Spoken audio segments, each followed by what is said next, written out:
Yeah. Good morning, everyone. Good morning, everybody. I am Assistant Pro Tem Council Member Jan Perry, and welcome to the 15th Council District, the home of Miss Janice Hahn, your councilwoman. Let's give her a big hand. I know, really. Looking very lovely from last night's fashion show for Clean Air. It was for a good cause. It was a very good cause, Janice, yes. I want to say thank you to everyone for joining us today. And we are awaiting a quorum, but we're going to start the meeting. And I wanted to introduce to you some of the council members who are up here in the front row, starting your right, my left, Council Member LaBonge from the 4th District. Yay! Council Member Bernard Parks from the 8th District. Council Member Bill Rosendahl from the 11th District. Council Member Greg Smith from the 12th District. Council Member Jack Weiss from the 5th District. Third. Sorry. The Council Member, our very special friend, Council Member Dennis Sine from the 3rd District. And of course, Ms. Hahn, and then our, give her a big hand. To my right is Maria Kostrenich. She is the city clerk. And From San Pedro. From San Pedro, all right, okay. So you have a home girl here. Okay, and our vote clerk is Veronica Coleman Warner. Veronica, raise your hand. And of course, our city attorney, Mr. City Attorney. And Sergeant at Arms are in the room, I think standing on the sides of the room. Speaker cards, give them a big hand, they're great guys. And the speaker cards are available in the back of the room, and once you have completed them, please turn them into the Sergeant at Arms. And to the council members who are here, when you are ready to vote, just are ready to speak, raise your hand, and we will make sure that you are called on.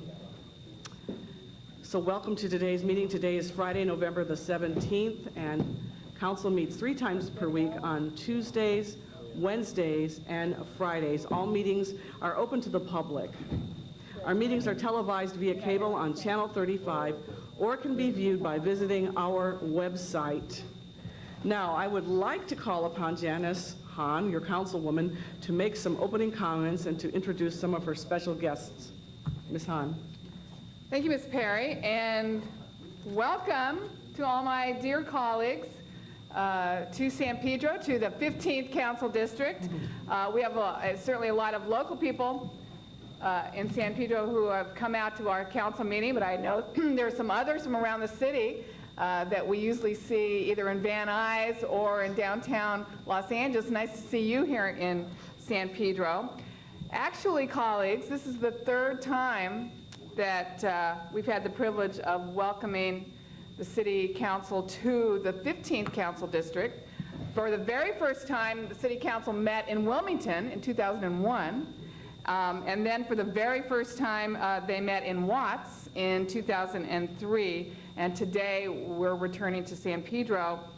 And I think a lot of people have wondered why the City Council hasn't met in San Pedro more, or why it took us so long to come back here. But I will say that my council colleagues unanimously passed a motion that I introduced not long ago that will bring the City Council to the harbor area 3 times each year.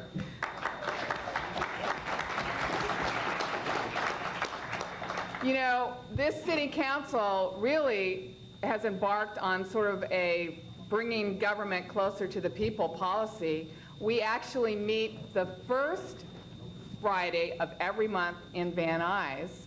And when that motion was passed, I certainly thought, you know, the Valley sometimes feels disconnected from City Hall, but I think San Pedro and the harbor area, Wilmington, also feel very disconnected from City Hall. It's 26 miles from San Pedro to downtown Los Angeles, and very rarely can people take the time, the day off, get themselves to downtown, find parking. So this is a way for us to come to the people and let them see us up front and personal. In the new year, we're going to meet once in Wilmington, and then once in Harbor City, Harbor Gateway.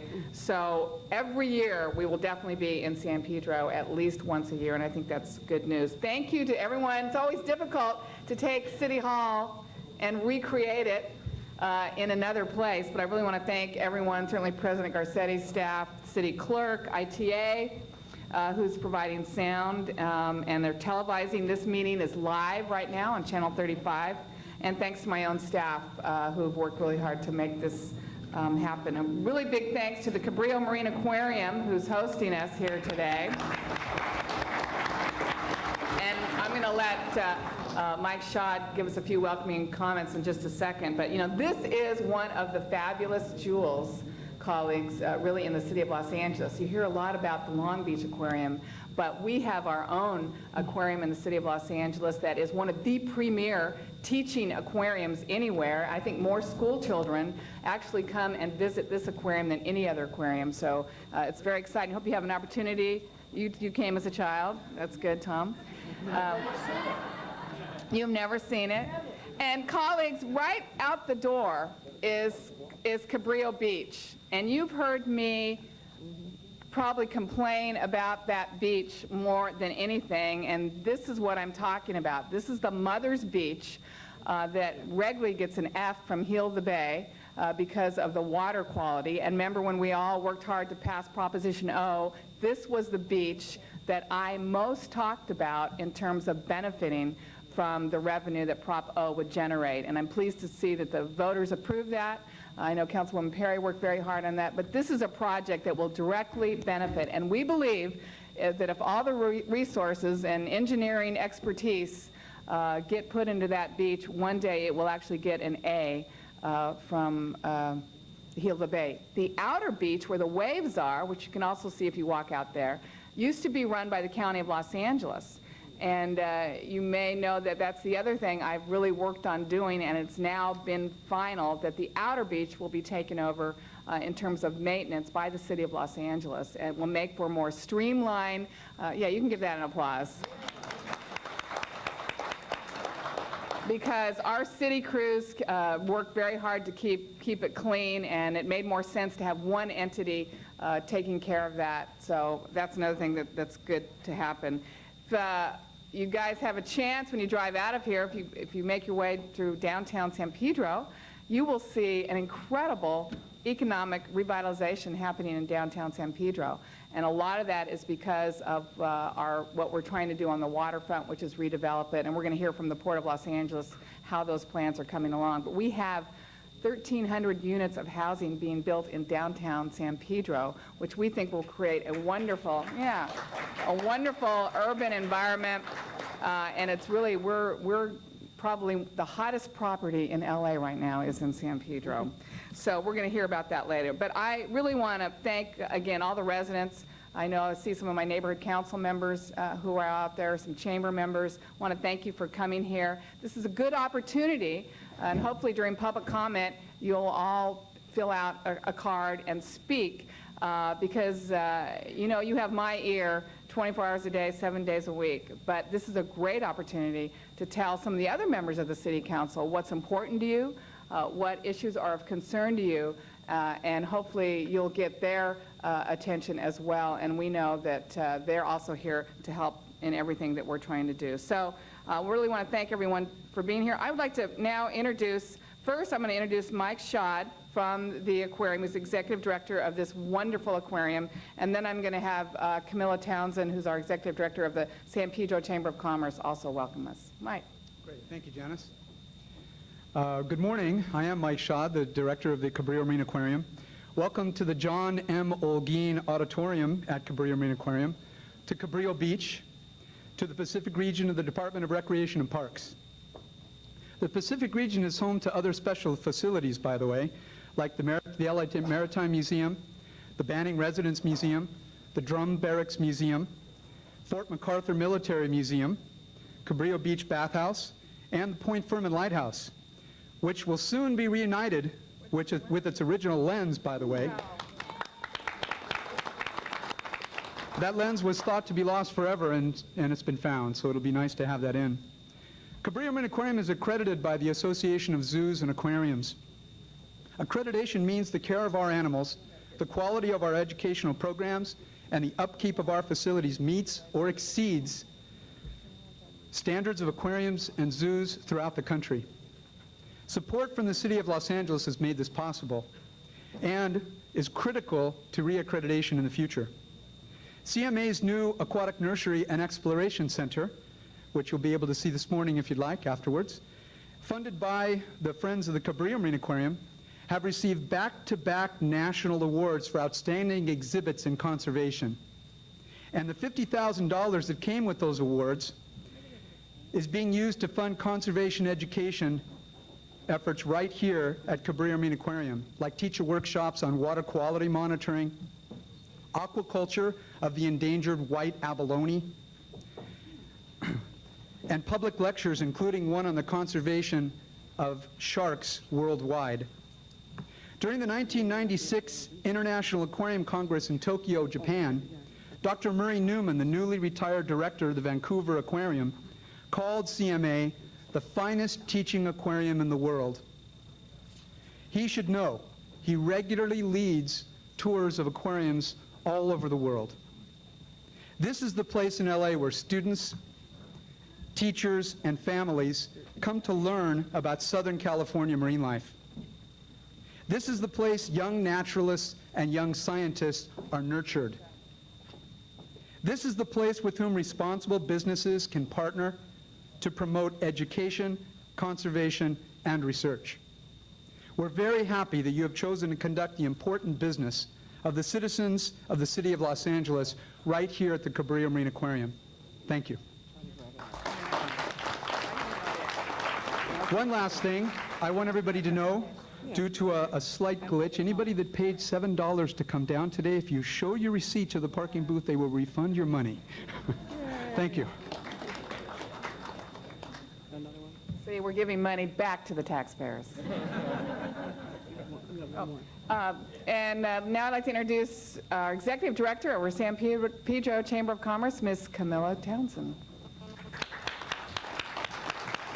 Good morning. On behalf of San Pedro and the San Pedro Chamber of Commerce, I welcome you to our community. We applaud you for your sensitivity to the people of Los Angeles by holding meetings outside of City Hall. Right now, San Pedro is experiencing what you might call a renaissance, a revitalization, the beginning of a new era for us, and we're so excited and proud to share that with you. With a strong reputation for being a port town, San Pedro also boasts historical treasures, a diverse ethnic community rich in its heritages, visitor attractions, and a unique dining and shopping experience that has the potential for being one of a kind. We have an incredible climate. We also have the largest port in North America, through which passes 43% of all goods imported to the United States. We have a waterfront development project that promises to bring more access to the water and a promenade, dining and shopping, educational and research centers, a new maritime charter high school, all of this taking place as the result of being a center of world trade. We also have an expanding cruise business and the charming restoration of the electric streetcars. And Tom, maybe you remember riding those in Hollywood. I sure do. A major revitalization is also happening in the Old Town downtown district. We have a new business improvement district, and we are now in the process of getting an arts and entertainment district. We have branded ourselves Port Town. We are not a beach town. We are not a luxury resort vacation town. We are a port town, which represents our pride in having a unique linkage to the Port of Los Angeles. Now, we have given you gift bags. They were on your chairs when you came in, and they have the logo of Port Town. That's the wrong one, Janice. It's the other one. They have our logo, and if anybody's been driving around San Pedro, you'll see 300 of those banners all over now. And inside the bag, you have been given T-shirts with this logo on it, and you are the very first people to get those. Nobody else has them yet. So thank you again for being here today. We hope you enjoy your stay and come back again for a visit. Thank you. Thank you very much. And now we have some special presentations by the councilwoman who will join you at the podium.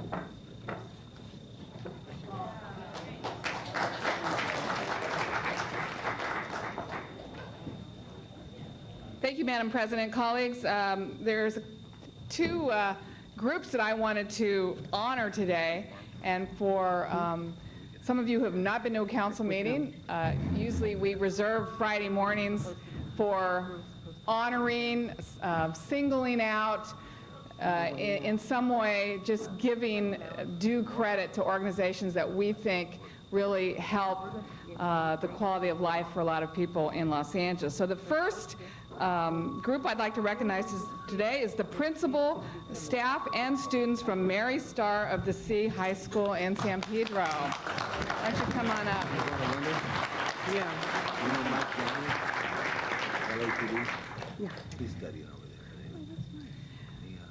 Those of us who live here in San Pedro know what a great school and neighbor Mary Star of the Sea is. But recently, its greatness was recognized by the Catholic High School Honor Roll as one of the top 50 Catholic high schools in the United States. Good job. The honor rolls evaluated schools in 3 areas: academic excellence, Catholic identity, and civic education. Only 4 schools in California out of the 1,300 that were eligible nationwide were selected, and Mary Star was one of them. What I respect about Mary Star of the Sea is their focus on building students that are good, well-rounded citizens. They do this through offering a spiritual Catholic education while also focusing on an intense academic curriculum. This is key. More than 97% of its graduates go on to college. That is worth applauding. They also focus on character development and giving back to the community. I really wanted to recognize Mary Star this morning for this great recognition as one of the top 50 Catholic high schools in the nation.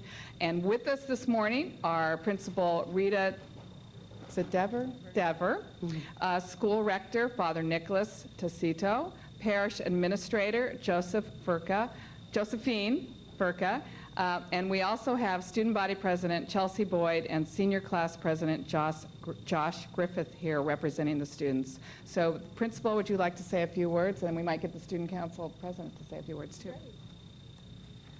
First of all, thank you so much for recognizing our school being appointed to the Catholic High School Honor Roll. Just shows good things come in small packages. Also, I really do want to thank the City Council for all the support in building our new school, which will open in August of 2007, especially Ms. Hahn. Thank you so much. God bless. Thank you.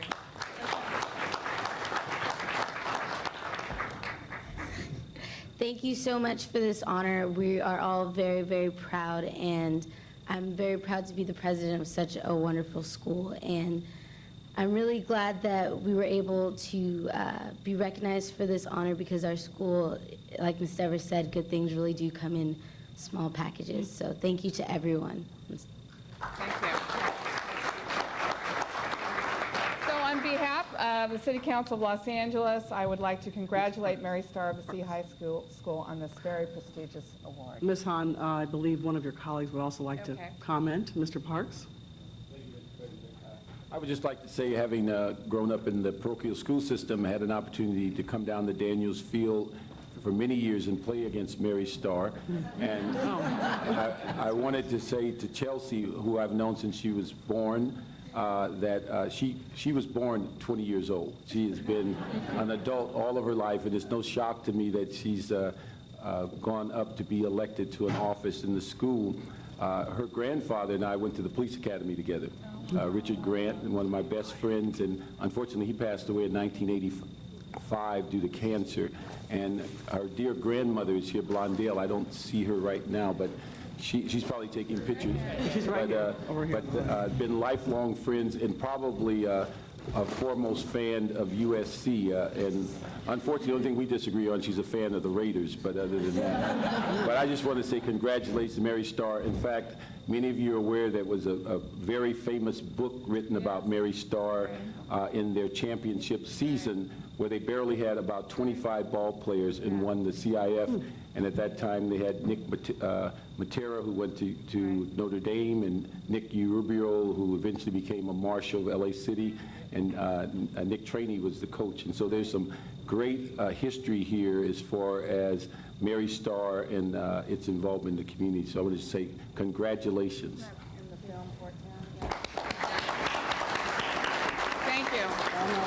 Actually, we have a movie that's been produced in town called Port Town, and that's one of the stories that they feature in that movie. So thank you very much. What a great country we have. On this end of the coast, we have a woman, bright young woman, as president of the high school student body. On the other end of the country, we have a woman Speaker of the House for the first time in our history. Got around, got around. The only thing positive, I didn't get any traffic on the freeway. I mean, it's amazing how quick I got out. Although yesterday getting home, I paid for it, but yesterday was worse. No? I could use some help, but this is happy. We'll just take a second and get ready for the next presentation by Ms. Hahn. Thank you very much. Congratulations. Okay, the next group, every community should be so lucky to have a group like this. I want to bring up to honor an organization called, very simply, Clean San Pedro. And with us this morning is Steve Kleinian, who is Executive Director of Clean San Pedro. Steve, come on up here. Okay, but I just wanted to make sure. This is such a great story. This is such a great organization, and it just shows you that people don't leave it up to government to do everything. They take it in their own hands and do something about it. It was actually about 5 years ago that Steve and some other volunteers decided to clean up Pacific Avenue right before our holiday Christmas parade. They decided they wanted to take it on themselves to clean the street. And then they realized what a great job they'd done, and they decided to continue to clean San Pedro. And they started organizing a monthly cleanup, and as more people in San Pedro saw Steve in his yellow golf cart around town, more and more people said, hey, how do I get involved? How can I help? How can I also help clean up San Pedro? The group eventually became a nonprofit organization. And in fact, they've recently been able to hire a part-time person to clean the streets on a regular basis. Specifically, they clean Pacific Avenue on Monday, Gaffey Street on Wednesday, Western Avenue on Fridays, which are our three major thoroughfares in this town. They clean up trash and litter. They remove weeds. They remove graffiti. Greedy people, too. They remove graffiti from our street poles and signs. They pick up and return shopping carts. They use pressure washes on shelters, benches, sidewalks. They patrol, they report graffiti, dumping, or anything that needs taken care of in our city. I will tell you, as you all know, we work very hard in our communities. We all have issues with dumping and weeds and graffiti and just basic trash. And our city resources are usually strained to their limits. So having an organization like this to really fill the gap from what the city of Los Angeles can do has made a complete difference. Just recently, I drove to and from work every day along Western Avenue, and I saw it getting really bad, and there was so much trash and so much weeds, and I was on my phone kind of yelling at my staff and yelling at city crews, you've got to get out there and clean this up. People expect us to take care of this. Well, before I could get city crews, there Clean San Pedro was on the next Saturday morning, with their cones out, stopping traffic. They're volunteers. These volunteers are all ages. I get nervous sometimes. I think I've seen a couple of, people in their 80s with these vests on out in the street. And they spent the whole day on Saturday. When they were done, Western Avenue absolutely was glistening clean. And I, again, was so grateful for an organization like this that just doesn't wait for someone else to do it. They take it in their own hands and do it. So thank you, Clean San Pedro. I just wanted to take this opportunity to publicly thank you, to publicly honor Steve, to publicly thank all the volunteers that help out with Clean San Pedro. You really are making San Pedro a better place to live, and it really means a lot to me, so I wanted to thank you. And Steve, why don't you say a few words before? Thank you very much. On behalf of the volunteers at Clean San Pedro, we do greatly appreciate this recognition. And we will mention that sometimes we're a little embarrassed about the amount of recognition we get. It seems like we're in the paper quite often, and stories in San Pedro Magazine and so forth. And we were thinking about that and reflecting on that, and we thought, the big issues like, expanding LAX or the staffing of LAPD or things like that, a lot of times the public have a hard time getting their arms around those types of issues, but boy, you go out and pick up some trash and everyone notices. And so Dale, who is our one employee here that drives the electric car around on a regular basis, he's the most popular guy in Pedro next to Janice, of course. So anyways, thank you very much. Thank you. Yes. Mr. Labange would like to say a few words, if you don't mind. Ms. Hahn. Mr. Labange. Thank you very much, Madam President. And Ms. Hahn, thank you very much. Steve, thank you very much, and everyone involved. I love that Clean San Pedro, and I think that could be duplicated in every neighborhood over the hundreds of neighborhoods throughout Los Angeles. I know, Ms. Hahn, you honored us with an idea a couple years ago, Slow Down San Pedro, which was something that was done here in San Pedro, which was so simple, which was slow down Silver Lake, slow down NoHo. And I think it's a real simple way, but it is true. It's all basic. If the streets are clean, people feel good about their neighborhood, and I'm just proud that there's other like people. I just wanted to remind Steve and everybody, Western Avenue starts in my district at Los Feliz. If you want to come up one Saturday morning, I'll help you join with the Los Feliz people. Thank you.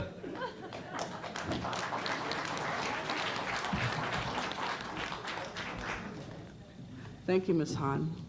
She did 3 already? I think she did that 2. Yeah, no, she did that, yeah. Okay, all right.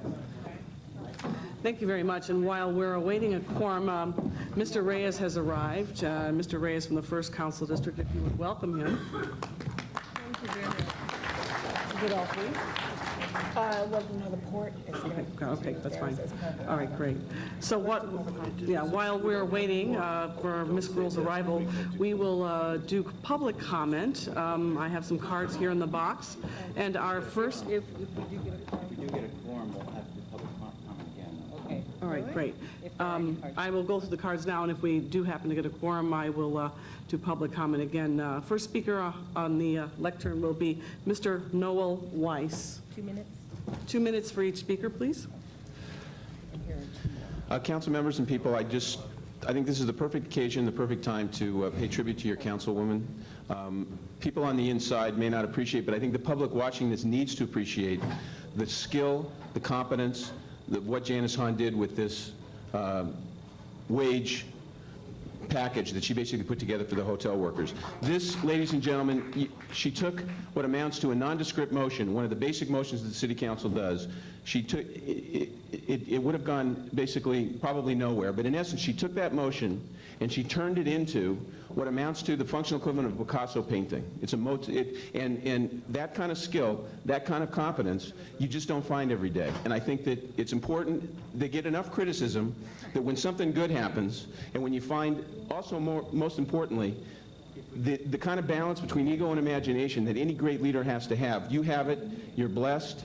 God bless you, Janice Hahn. Thank you, Janice Hahn. You did a fabulous job. Thank you. Thank you very much. Our next speaker will be Ken Melendres.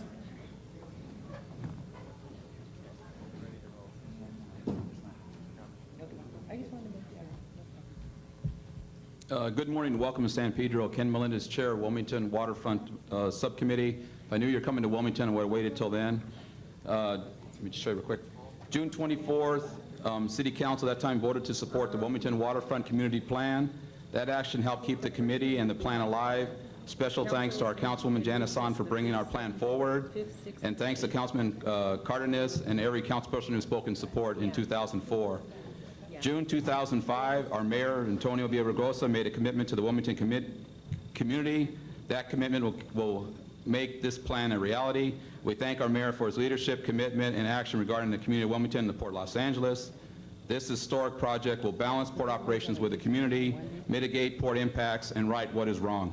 2006, Executive Director, Port of Los Angeles, Dr. Natz, Los Angeles Harbor Board of Commissioners, and port staff approved a contract to design the Wilmington waterfront and then to get it built. I hope that in the near future, port staff can update all of you on this incredible project. Thank you very much. Thank you very much. Our next speaker will be Mr. Daniel Nord.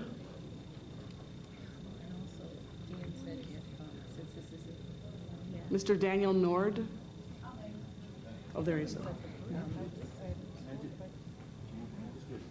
ahead. And just to clarify, Dean O'Connell, Deputy City Attorney, this is an informal public comment hearing period because there is not a quorum. If there is a quorum attained, then an additional reasonable amount of time will be provided.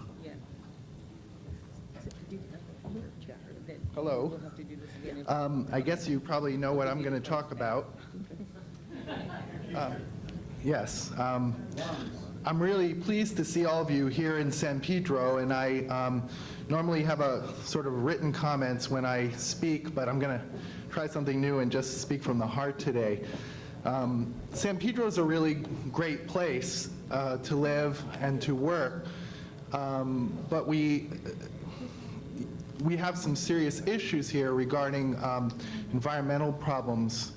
Knowing 30 neighbors with cancer and dozens of kids with asthma, having a friend whose husband, who's a port worker, who just had part of his tongue cut out, replaced by part of his arm because he has throat cancer, and now developing throat and breathing problems myself. Living in San Pedro, at the epicenter of the well-documented diesel death zone, despite all the wonderful and positive aspects of San Pedro, and there are many, living in San Pedro is scary from a health point of view. It's like living under a dark cloud.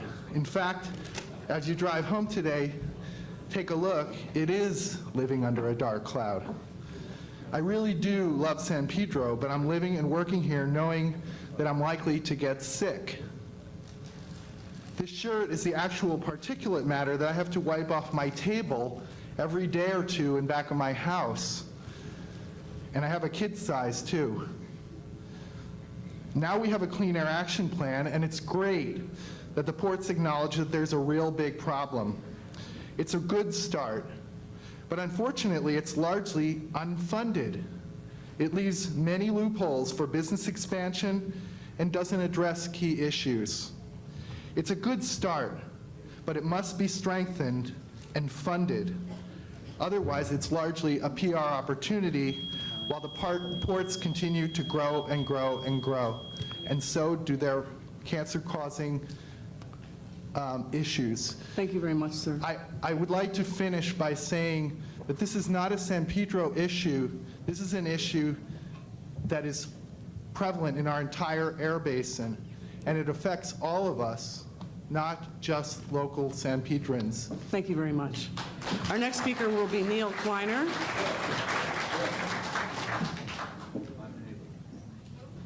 Neil Kleiner is our next speaker.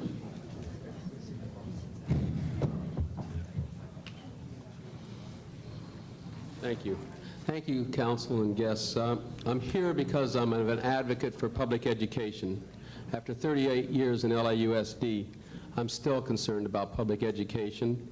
And as we all know, in the last few months, we've seen there's been a lot of rancor between the school board on one hand and the mayor, and to a lesser extent the council on the other. I would like to say and urge at some point that the council, mayor, and the school board close ranks for the benefit of our community and our students. I would like them to find positive, I'd love to see the school board and the council find positive partnerships to improve public education in Los Angeles. I personally have seen firsthand what a positive relationship can do. As the former principal of John Muir Middle School, I receive a lot of support from Councilwoman Jan Perry, excuse me, Jan. And it meant a lot to me, and it meant a lot to my teachers, and meant a lot to my school. She was a constant visitor and a positive influence. As a resident of San Pedro, I also know how much Ms. Hahn means to the schools in this district. I would love to see a formal partnership between the city council and the mayor and the school board to create more of this type of positive relationship throughout the city to the benefit of all our students. Lastly, I know that in Washington, I've heard that Ms. Pelosi and President Bush has agreed to work together.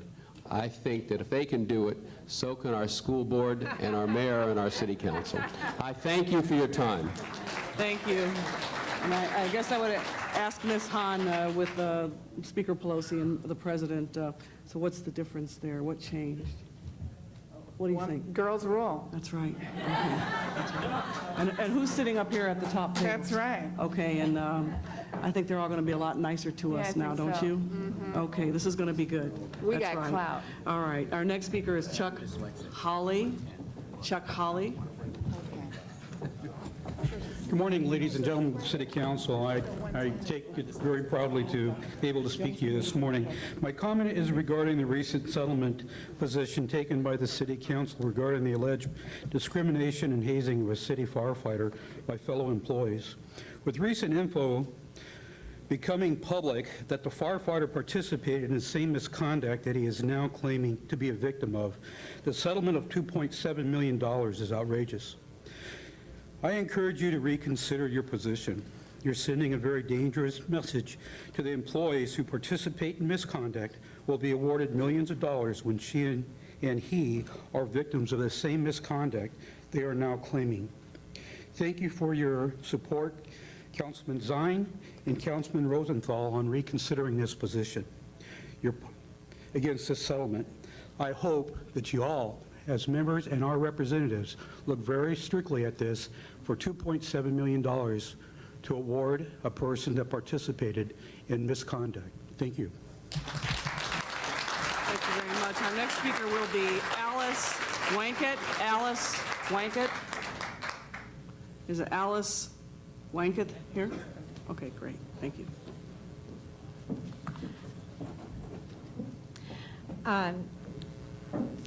This morning I got my email that there was a city council meeting here.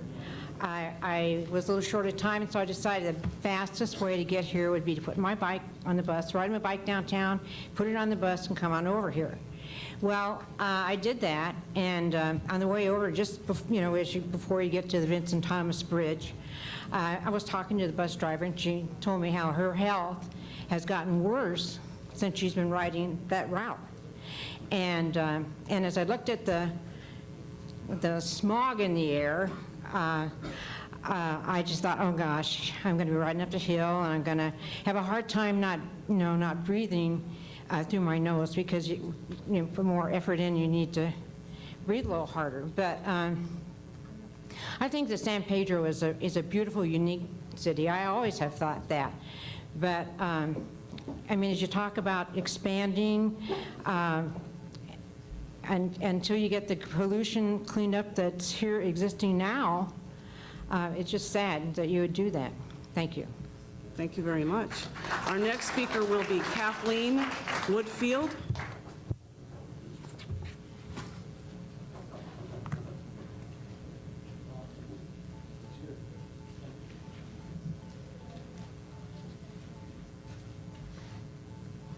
Good morning, council members. Thank you so much for coming to San Pedro.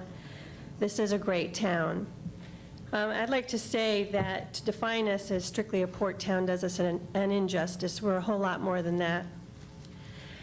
It is beautiful here, but there is a huge elephant in the room, and that is air pollution. Something has gone terribly wrong with our air quality, and the ports have been identified as the major source of this air pollution. But how did things go so wrong? In the 70s, the California Environmental Quality Act was passed that required environmental impact studies and mitigation to be done with every project, and that included the ports of Los Angeles and Long Beach. What went so wrong is that there's a clause in CEQA law that allows what's called overriding considerations. Overriding considerations is the finding that the economic benefit of a project trumps or outweighs the environmental impacts. And what's happened at the Port of Los Angeles, who has the right by law to approve their own EIRs, is that they have put forward a statement of overriding considerations with every project that identifies an impact or negative impact to air quality.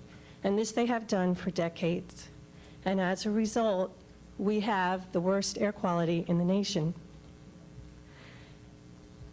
The PCAC, excuse me, the PCAC, which is the Port Community Advisory Committee, understands that this overriding considerations is a detriment to the community because it causes more and more air pollution and allows dirty projects to be built. So the PCAC has put forward to the commissioners, the harbor commissioners last month, a motion that asks them, is that 2 minutes already? Wow, okay, let me just say the motion, please, that asks them not to approve any EIRs unless they mitigate to a level of insignificance. Now, the motion doesn't only just say that, it also provides a methodology for achieving that we believe is very sound and very feasible.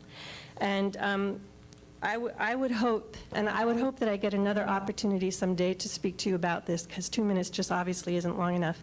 But I have brought with me the presentation, and I'm sorry I only have one copy, that I gave to the PCAC in support of this motion. I am a member of the Air Quality Subcommittee of PCAC, and so this is what I submitted to each of them, and it was approved by the PCAC. And we hope so much that we can get your attention and your support for this motion. Thank you very much. Our next speaker will be Janet Gunter.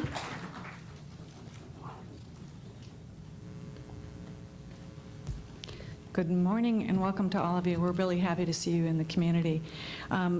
Kathleen Woodfield's a hard act to follow. I'm with the San Pedro and Peninsula Homeowners Coalition, and we were litigants in the lawsuit on the China shipping issue, and won, I might add. The changes that we are seeing now, aesthetic changes slightly, the port maintenance is picked up, they're doing some landscaping now, the issue of the consideration now of air quality, these were all very, very hard-fought battles for us and largely developed after our lawsuit was won in court. And so, you know, we're pretty negative about what the port really has in its heart of hearts to move forward with and the kinds of considerations that they give the community, because it's been a knife to the throat the whole way. This Clean Air Action Plan is kind of a reflection of that, because what it does is it slows down the negative impacts, but it certainly does not stop them, and it doesn't move them the opposite direction. You've heard that there are people here with major health issues, and there are lots of them. And, you know, I've been yammering about this for years. I'm starting to realize I have a respiratory situation going on, and I haven't had it diagnosed yet, so God knows what's going to befall me. But I'm happy that I've been out there talking about it for so long, because it is a very serious issue. And I just hope, one of the basic things that the port continually uses is, and I expect they'll be here talking about the grandiose plans and the future growth for the port and this great economic engine, is in fact that it is such a tremendous economic engine to the region. But Public Policy Institute of the state of California has challenged that, because they're saying, you know, wait a minute, you have almost 50% of this cargo going east, and you have these huge health impacts and huge infrastructure problems, and exactly what is the benefit? Because nobody's really looked at that. So I'm encouraging you to talk to the Public Policy Institute, who did present before the Harbor Commission, and his presentation was very lukewarmly received by the Harbor Commissioners. So please give us some thoughts. We're going to need your support. Let's not be global warming. Let's do this with some brains. Thank you. Very much. Our next speaker is Diana, I think it's Diana Nave, or Diana Nave? Diana Nave? Nave? You're right the second time. My name's Diana Nave, and I'm the president of the Northwest San Pedro Neighborhood Council, one of the 3 neighborhood councils here in San Pedro.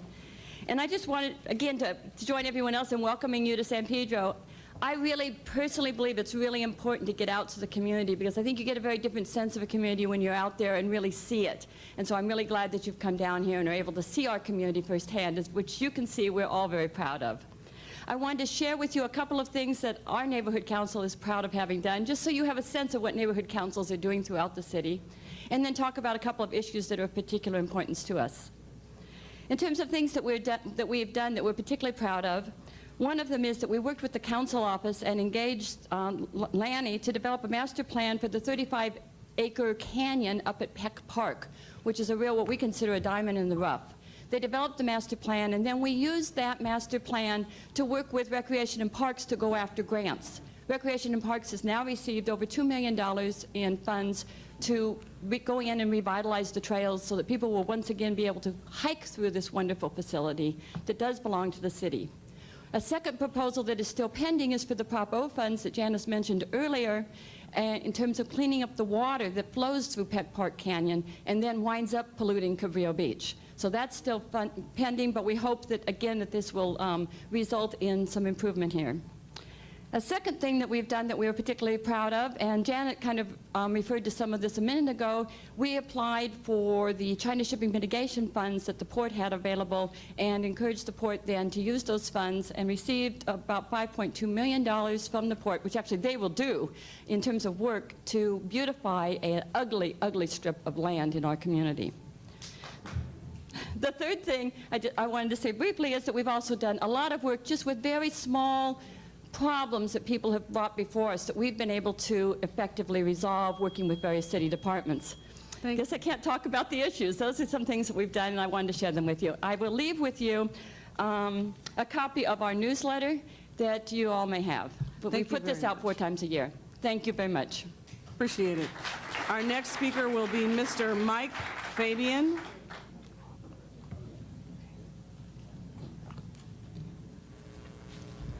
I'd like to welcome this Augustus group here.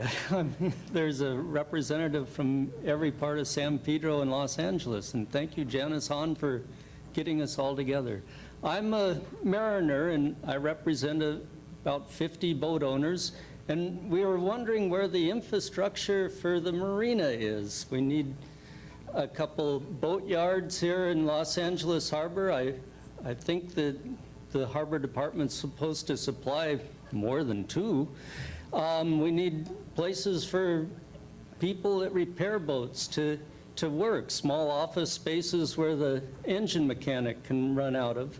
And we need places for tourists also where they can watch boaters sailing in and out, where it's interesting. We need things here in San Pedro that we've had before and they're escaping us. My push is for small business and make it so they can do things, perhaps extend the lease more than month to month. I have been 50 years in a marina, and since that marina was built 60 years ago, it has been on a month-to-month lease, which I don't think that's right for doing the things now to make things friendly with ecology. As far as boatyards is, you have to put in a lot of infrastructure for cleaning up the water, and no one's willing to do it unless they get a long lease or something that will guarantee that their return is going to be worthwhile. Anyhow, thank you. Thank you very much.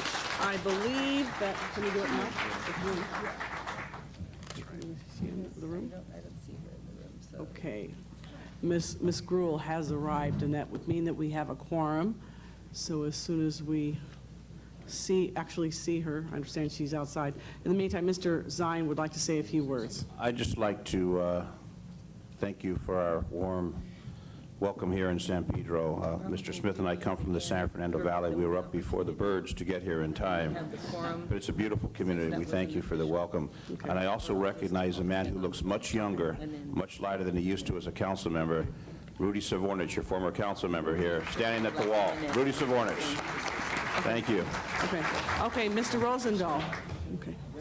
I want to say that I represent the 11th district, which I call the coastal district, but of course there's a part of the coast that's in the 15th district. So with the 15th district, Janice Hahn and I are joined at the hip when it comes to the coast, and I can tell you there was a very warm welcome for me, and I thank the great city here. Thank you so much. Thank you. Thank you very much, Mr. Rosendahl. And Tom Lamont would like to say a few words. Thank you very much, Madam President. And it's always great to be in San Pedro. I was born and raised in Silver Lake, a large family, and we often drive here to San Pedro, take the ferry over to Terminal Island, and my uncle worked at Starkist Tuna. And I love San Pedro. It's one of the great spots of our city, and it is wonderful to see its revitalization and all the work that you're doing. And I especially love the dedication of your councilwoman, who works so hard with her staff and does a great job. I collaborate a lot with her on issues of parks and open spaces, chairman of the Arts and Parks Committee. So I just am pleased to be a colleague of your Councilwoman Janice Hahn. And every time I've come to San Pedro, I've been welcomed. So it's good to be welcomed again. And thank you all for being good citizens of Los Angeles. Thank you very much, Mr. Labange. And we've been joined by Ms. Gruhl, and thank you very much. And so we can now go into session. City Clerk, would you please call the roll? Cardenas, Gruhl, Hahn, Weezer, Labange, Padilla, Parks, Perry, Reyes, Rosendahl, Smith, West, Wesson, Sine, Garcetti. 10 members present and a quorum, Madam President. Madam, first item of business, please. Approval of the minutes. Councilmember Rosendahl moves. Mr. Parks seconds. Commendatory resolutions for approval. Mr. Zine moves. Councilmember Hahn seconds. And Madam President, before beginning the regular agenda, there was a request by Councilmember Reyes to continue item number 15, and the new date would be November 28th, and that would also change the hearing date to January 17th. All right, that's right. I need to move on that one. You can just say without objection. Without objection. All right, I think it would be best to run through the agenda, and then we will go back to public comment. So if you would, Madam Clerk, let's please go through the agenda. First item on the agenda is item number 1, and that's an item notice for public hearing. The recommendation for council action is to open the hearing and continue the hearing and ordinance to December 13th. And that can be without objection. Okay, that's without objection then. Next items on the agenda are items for which public hearings have been held, items 2 through 8. Items 2 and 3, there have been committee reports distributed to the council members, and item number 8, there are 2 reports on the file, and a motion is required on item number 8. All right, Mr. Which district is this from? 8 is Public Safety and Budget and Okay, Finance, with so Mr. Parks might Mr. want to- Parks, would you like to move that? We'd like to move the Budget and Finance report, and also there was one direction left off the report in which the committee asked the CAO to report back to the Budget and Finance as to whether the city has fulfilled all its obligations under this grant. So we'd like to add that As amended? as amended, yes. Okay, so moved. Madam Clerk, I believe you need to call the roll. Wait, I just got one. Second, Mr. Labange? 6 special, please. Okay, okay. We'll go through the whole thing first. Yeah, we're going to call specials. All right, go ahead. Next item. And that was the only special would be item number 6, and Mr. Parks moved the Budget and Finance Committee report as amended on item number 8. Ms. Hahn has 3 specials. I have 3 specials, 16, 17, and 22. We'll take those We're not together. there yet. Yeah. Madam President, do you wish me to call the roll on those items 2 through 8? Yes, please. Gruhl, Hahn, Labange, Parks, Perry, Reyes, Rosendahl, Smith, Weiss, Zine. 10 ayes. Okay, next items. Next items are items for which... We have a request from Mr. Parks to have forthwith on item 8, please. Next items are items for which public hearings have not been held. Items 9 through 16, 10 votes are required for consideration, and I believe Councilmember Hahn called item 16 special in that group. I believe she would like to combine those items, if I'm correct, with some other items. 16, 17, and 22 would be. Okay. 22's, yeah, in the special meeting. So when we get there, you can just take them off. Okay. Would we need for her to say that again then when we get to 22? I'll say it as many times as you want. All right, thank you very much. All right, thank you, so moved. Okay, and that would be items 9 through 14, actually, before council. 15 has already been acted on. Okay. All right, without objection. Next item. You can ask if there's any specials. Any specials? No specials, all right. You call the roll. Call the roll, please. Gruhl, Hahn, Labange, Parks, Perry, Reyes, Rosendahl, Smith, Weiss, Zine. 10 ayes. And Madam President, just for council's information, the ordinances will go over for 1 week. Thank you very much. Next item. Next item is item number 17, and that's already been called special by Councilmember Hahn. And the next items on the continuation agenda, items 18 through 21, are items for which public hearings have not been held, and there is a card on item number 18. All right, thank you very much. All right. Any other specials? All right, only 18, all right, that's right. Seeing none, City Clerk, please open the roll. Gruhl, Hahn, Labange, Parks, Perry, Reyes, Rosendahl, Smith, Weiss, Zine. 10 ayes. Madam President, do you wish to recess the regular meeting and... I'm sorry. Special session. We're not in the special meeting, okay. We're going to go now. All right, that's 20 on the special? No, did you wish to call an item special in the special meeting? Yes. Okay. We're about to go into that. Okay, thank you. I didn't All know right, if you thank were you.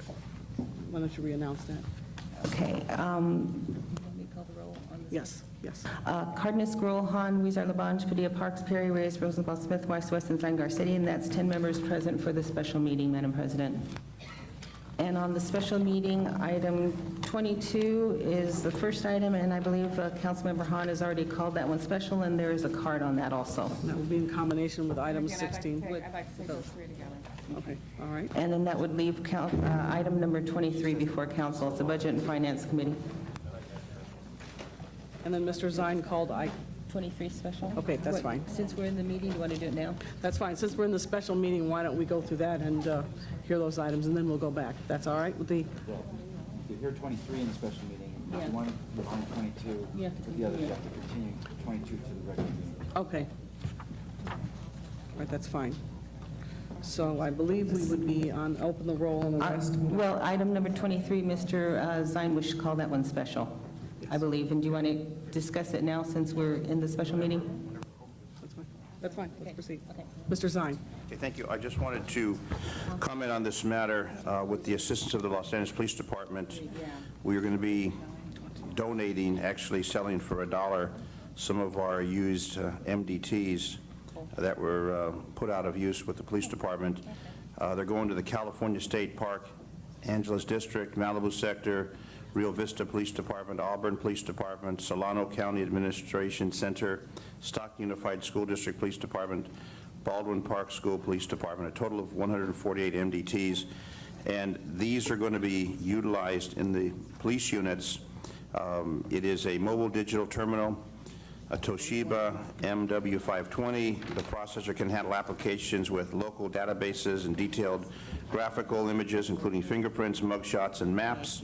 The workstations can be easily mounted even in dual airbag-equipped vehicles to permit safe and comfortable user operation. The backlit display controls the uplift keyboard, provides increased visibility, and the removable key offers improved usability. It is our hope that additional units will be donated with $1 for other law enforcement agencies, and we want to welcome them to apply, since we are upgrading our communication system, the dispatch, the remote dispatch in the police vehicles. So if anyone has law enforcement or any law enforcement type agency interested, we are donating those basically for $1 to those law enforcement agencies. They're very expensive units. Again, they're being replaced with a new system within the Los Angeles Police Department. So we request approval on that, but just want to make a public notification that we have additional units that will be available. Thank you, Madam President. Thank you very much. Let's see, there's no cards on that item. Are there any other council members wishing to speak on that item? If not, Madam Clerk, would you please call the roll? Gruhl, Hahn, Labange, Parks, Perry, Reyes, Rosendahl Smith, Weiss, Zine. 10 ayes. Thank you very much. Next item. And that concludes the special meeting. Madam President, item number 22 was continued to the regular meeting. Do you wish to adjourn and go back to the items called special? Yes, please. And council, if it wishes, can either take public comment at this time, or item number 6 was the first item called special, and that was by Mr. Labange. I think it would be best to go through the agenda first. Then the first item would be Mr. Labange on item number 6. He called that special. Mr. Labange? Thank you, Madam President. I just wanted to thank publicly the Department of Transportation for aggressively installing a full signal at this intersection. Much needed. This is the former state highway of Highland Avenue, State Route 170 north of Santa Monica Boulevard. It took very, very long. Caltrans did not approve the signal. Once it was relinquished, we were able to get the Department of Transportation to approve it, and will be done before the end of the year. It's been site of many, many accidents, including fatal accidents. And I just wanted to thank Gloria Jeff and John Fisher, Zaki Mustafa, and all the team at the Department of Transportation for their work. Thank you. Thank you, Mr. Labange. Ms. Gruhl would like to say a few words. Thank you. I compliment you, Mr. Labange, on your leadership in getting this completed very quickly. And as noted, there is not only in expediting it, but also to exempt on the city-imposed holiday construction moratorium and looking at the peak hour construction ban. Is there anyone here from the department at all? They're working on Highland right now. That's good. Well, whoever may be listening, I think that one of the items, colleagues, that we adopted in the budget this last year and has been hired by the Department of Transportation is a public information officer. And Tom, if they can work with your office, because we have indicated when we had the no construction during peak hour traffic, we always indicated there were long-term projects that might have some impact, but the most important thing was to have appropriate signage that said this is a special type of activity to complete for safety issues, and to make the public aware so they can choose alternative routes during a time period in which it will be closed. So I would just ask the Department of Transportation to coordinate with Mr. Labange's office to make sure we've done appropriate notification through the media, through all of your, obviously, neighborhood groups and people who might be traveling from the San Fernando Valley to come over there when these types of activities occur. So there's signage, and people will know we're doing things within what the city's established laws. Thank you, Mr. Perry. Ms. Perry. Thank you very much, Ms. Gruhl. Any other individuals, council members wishing to speak on this item? All right, no other speakers there. Madam Clerk, would you please open the roll? Gruhl, Hahn, Labange, Parks, Perry, Reyes, Rosendahl Smith, Weiss, Zine. 10 ayes. Thank you very much. Next order. Forthwith, please. Okay, thank you, Mr. Labange. Madam Clerk, next order of business. Next item is, Madam President, Councilmember Hahn requested items 16, 17, and 22 to be taken up together, and those would be the next items. Okay, Ms. Hahn. Thank you, Madam Clerk, Madam President. I called these 3 items together because they all have to do with our Port of Los Angeles, and item 16 is a motion that I introduced to get a status report on our cruise terminal. Item 17 is the port's annual debt and capital improvement report, and item 22 is a report that I requested updating us on San Pedro's commercial waterfront project. When we meet next year in Wilmington at the first of the year, I'd like the port to return and give us an update on the progress we have on Wilmington's waterfront plan. But for today, since we're in San Pedro, I'd like us to concentrate on the San Pedro waterfront plan. And this will, I think these items will give all of us colleagues an opportunity to kind of see where the port is, where they're going in terms of a number of issues. And you know, colleagues, I'm really glad that we're all hearing this, because Several of these projects have to do with several of your committees, and you'll probably be interacting a great deal on all of these. Obviously has to do with Mr. Weiss's Public Safety Committee, Ms. Perry's Energy and Environmental Committee, Mr. LaBonge, your Arts Parks Committee, Mr. Rosendahl, your Public Works Committee, and certainly Ms. Gruhl, your Transportation Committee. Certainly, these are of note to all of us in terms of how this Port of Los Angeles really impacts all of us. And I know Dr. Natz is here, and several port staff are here, so they can answer our questions. But I think, just for a couple of observations first, and colleagues, you heard some of the public comment relating to the Port of Los Angeles and the relationship it's had with this community in the harbor area. It's been sort of a love-hate relationship, maybe more hate than love. And some called it the 100 Years' War for a while. And I will tell you, before I became elected, there really was a sense that the Port of Los Angeles, was really about being the international trade industry hub, really impacting not only our national economy, but the global economy. But there was a sense that over the years, as was expressed, that as a result of some policy decisions, the impacts of port operations has been significant. We now have about 7 million containers coming in and out of the Port of Los Angeles on an annual basis. We know that that growth is expected to triple or quadruple in 20 years. But we have experienced some very negative impacts from the air pollution that's caused. And it's very right for someone to bring out, it's not just a San Pedro Wilmington issue. 20% of all the air pollution, did you put a timer on me? 20%, yeah, you can't. I only get 3 minutes. It's true. 20% of all the pollution in, if I introduce the motion, I get 6 minutes. I have 3 items here, so that's 6 times 3, that's 18 minutes. No, I'm not going to take that long. I'm not going to take that long. But really, 20% of all the air pollution in the region of Los Angeles comes from ships. And we know, and we're very pleased, for those of you who don't know, Jan Perry actually is the representative for the City of Los Angeles on the AQMD board. So it's very important for Ms. Perry to also listen to our concerns about air pollution and what it's doing. I will say, since 2001, I feel like we've begun to change the relationship between the port and the community. But we do have a lot of issues still outstanding, and we certainly want to hear from the port on that. We've heard a little bit about the need for a second phase of a marina to be built here in Los Angeles, which has been promised for about 10 years.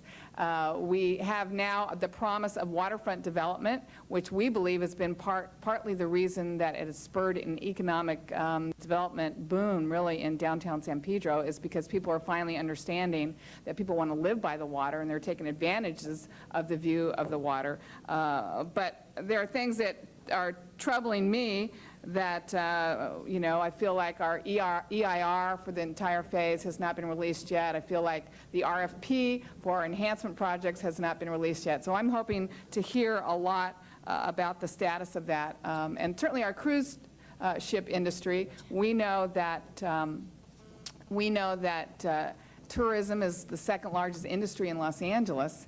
And we know that the cruise ship industry is a part of what gets marketed when people market Los Angeles internationally. So we want to hear on how we're doing in that area as well. So I hopefully, Dr. Natz, you'll touch on some of those things. I've read in the paper as you were presenting your, not only your Clean Air Action Plan, but you began to talk about the 5-year plan of the port. And one of the things that you highlighted, which is of great concern to this community, is the removal from the west side of the main channel of all heavy industrial uses, particularly the toxic waste, the toxic hazardous materials that are in those tank farms. We have been wanting those moved since Pier 400 was built.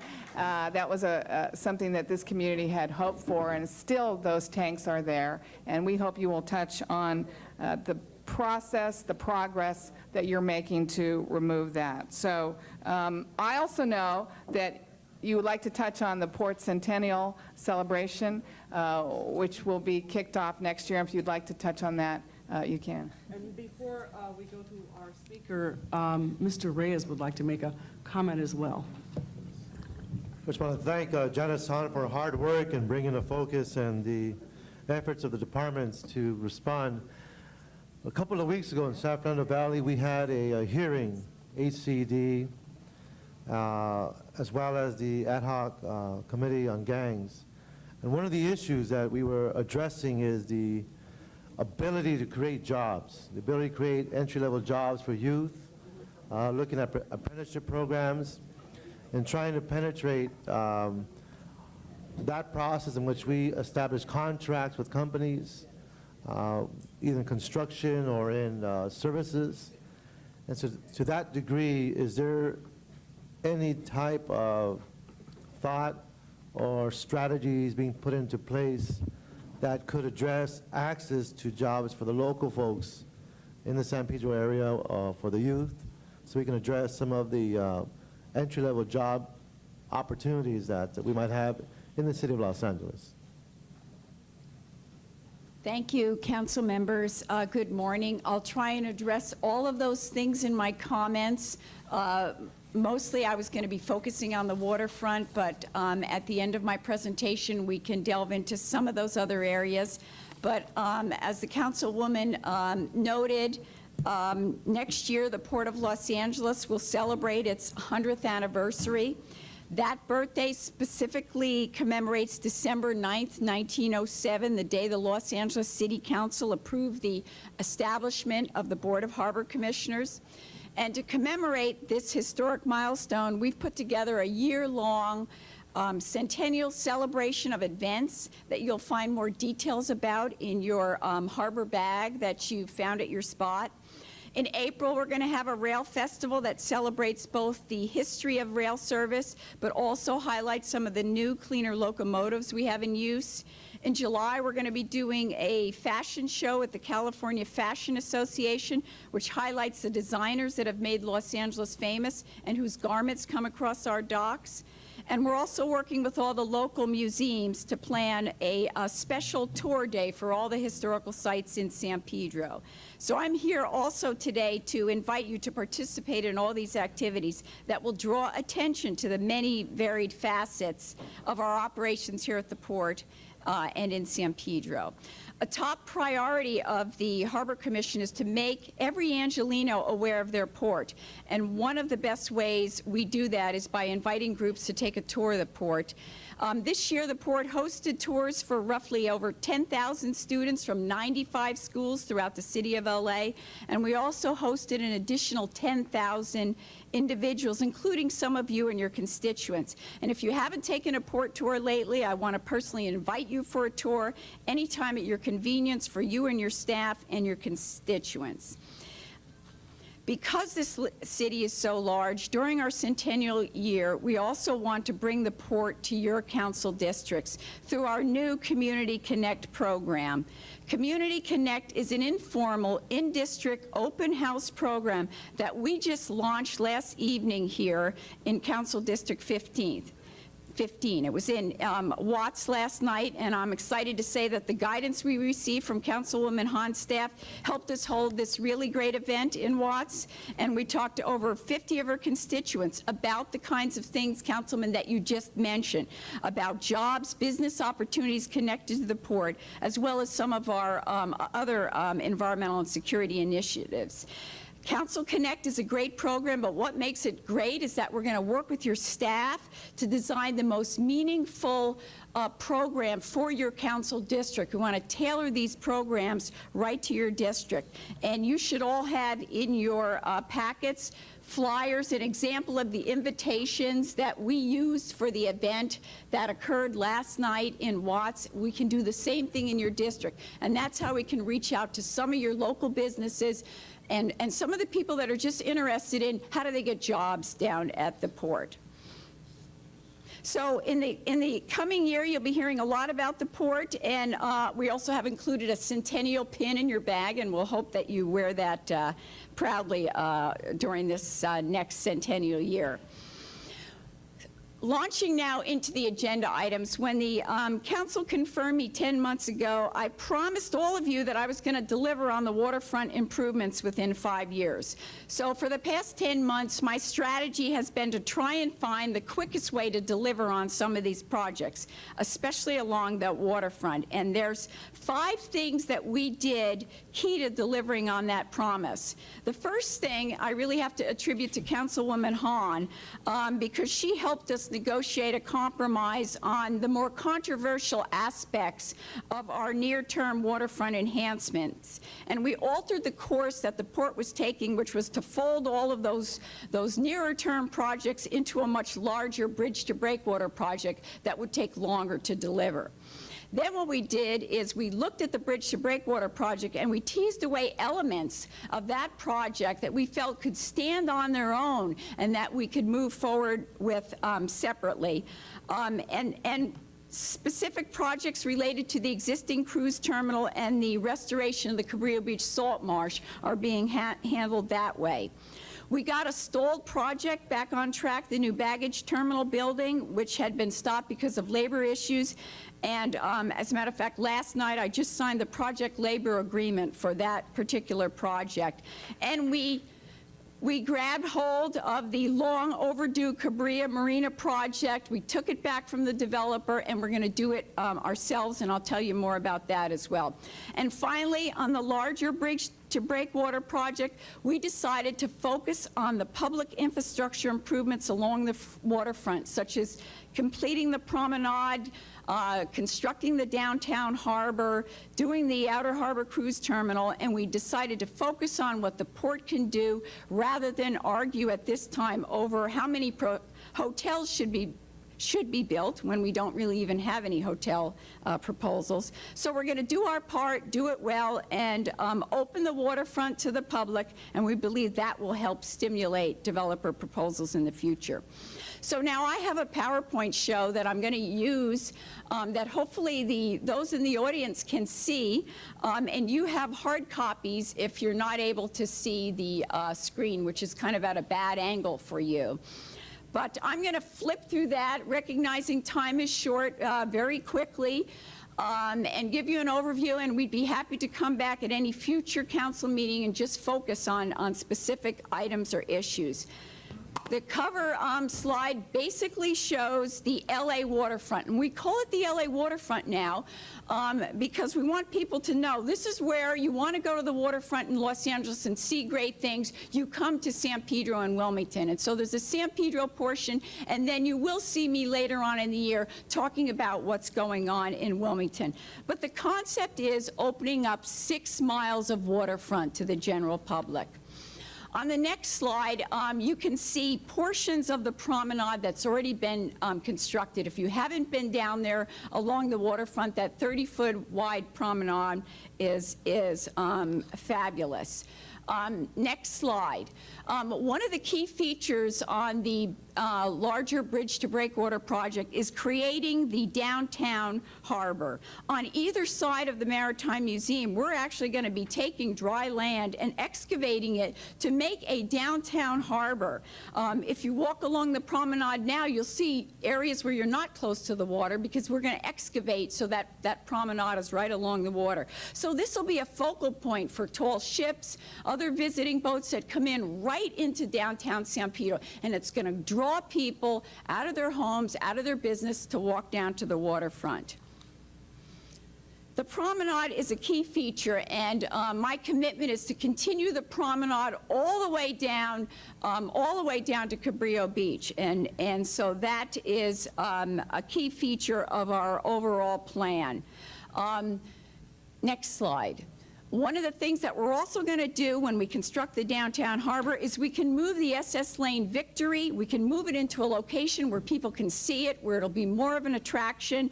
We're actually going to flip it with the Catalina Express and actually keep those types of facilities where people are just driving to San Pedro to get on a boat close to the freeway so that we're not dragging that traffic all the way down into town.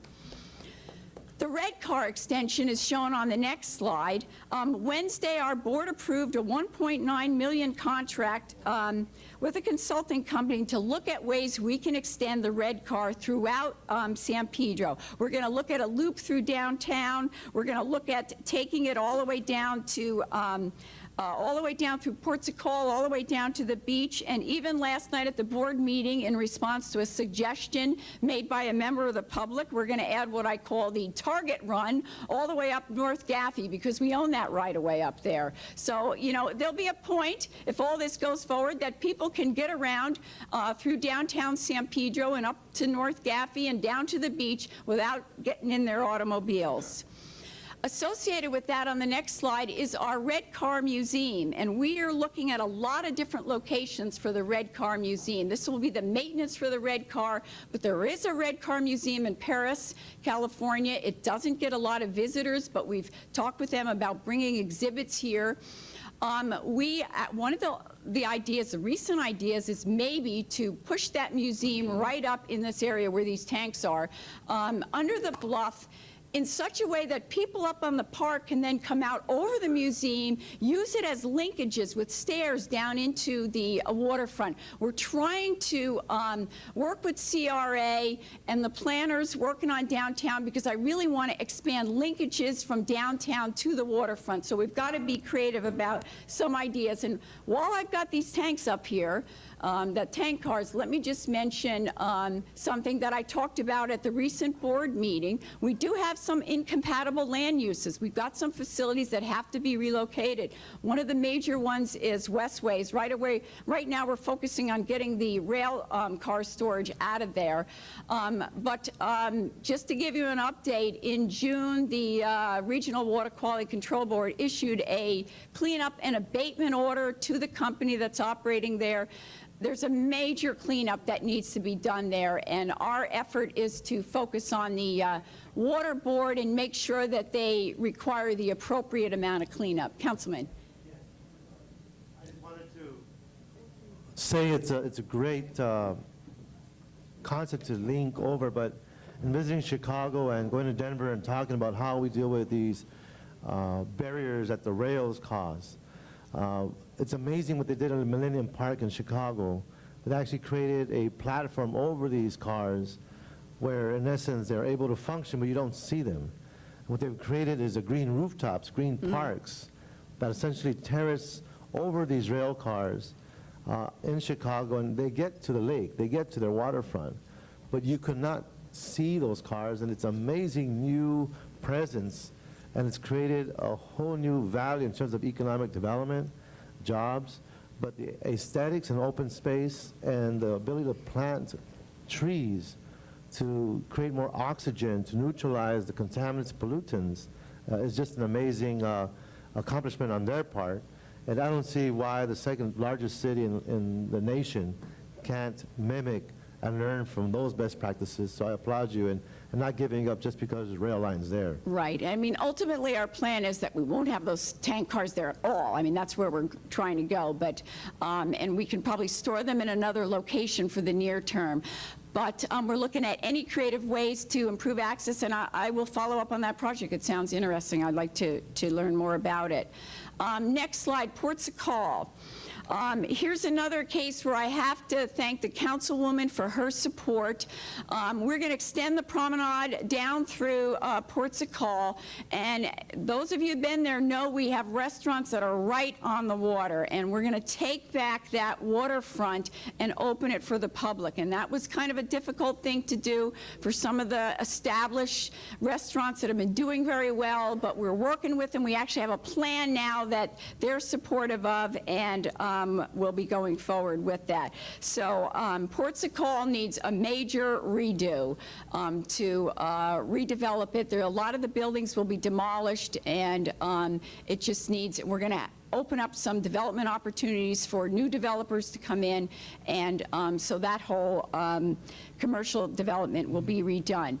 There's also, next slide, some roadway improvements. If you drive down Harbor Boulevard now, you kind of get to this point and you're like, okay, where do I go? And we really want to try and make it clear for the visitor where they go. Also, Harbor Boulevard can become a much more pedestrian-friendly road if we put in a landscape median and do a number of things that we're proposing on roadway improvements. If you look at the next slide, you'll see that we even are proposing a new waterfront drive that'll take people down from Harbor Boulevard down into the waterfront and make it clear where people need to go.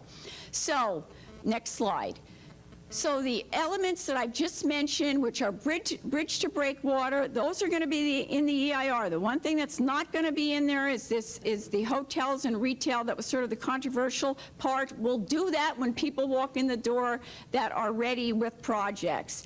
The notice of preparation for this environmental impact report is going to be released before December 15th. We'll get through the environmental process next year, and my goal is to, and I'm going to talk a little bit about the near-term projects, get ourselves in a situation that we're in continuous construction. Before we finish the near-term enhancements, we've started constructing the things that are in this project. So in the next slide, I'm going to talk a little bit about what's happening near-term. And the first thing is the Gateway Plaza. This is as you come off Harbor Boulevard. This is a major renovation of the area right as the entrance to the cruise terminal. There's going to be a fabulous water feature. We're going to terrace back some of the property there and open up the view. It's about a $7 million project. We advertised for construction in early September, and we opened bids right after Thanksgiving on November 28th. And so we anticipate the actual construction activity will start just after the beginning of the year. Next slide, we show the enhancements at 22nd Street. This is all part of the near-term enhancements work that's going to be done between now and be finished before. Actually, this work will be finished next year. We'll start this in April and it'll be finished by October. This opens up a lot more open space to the public, also provides some parking for the 22nd Street landing and the restaurants there that are so short for parking.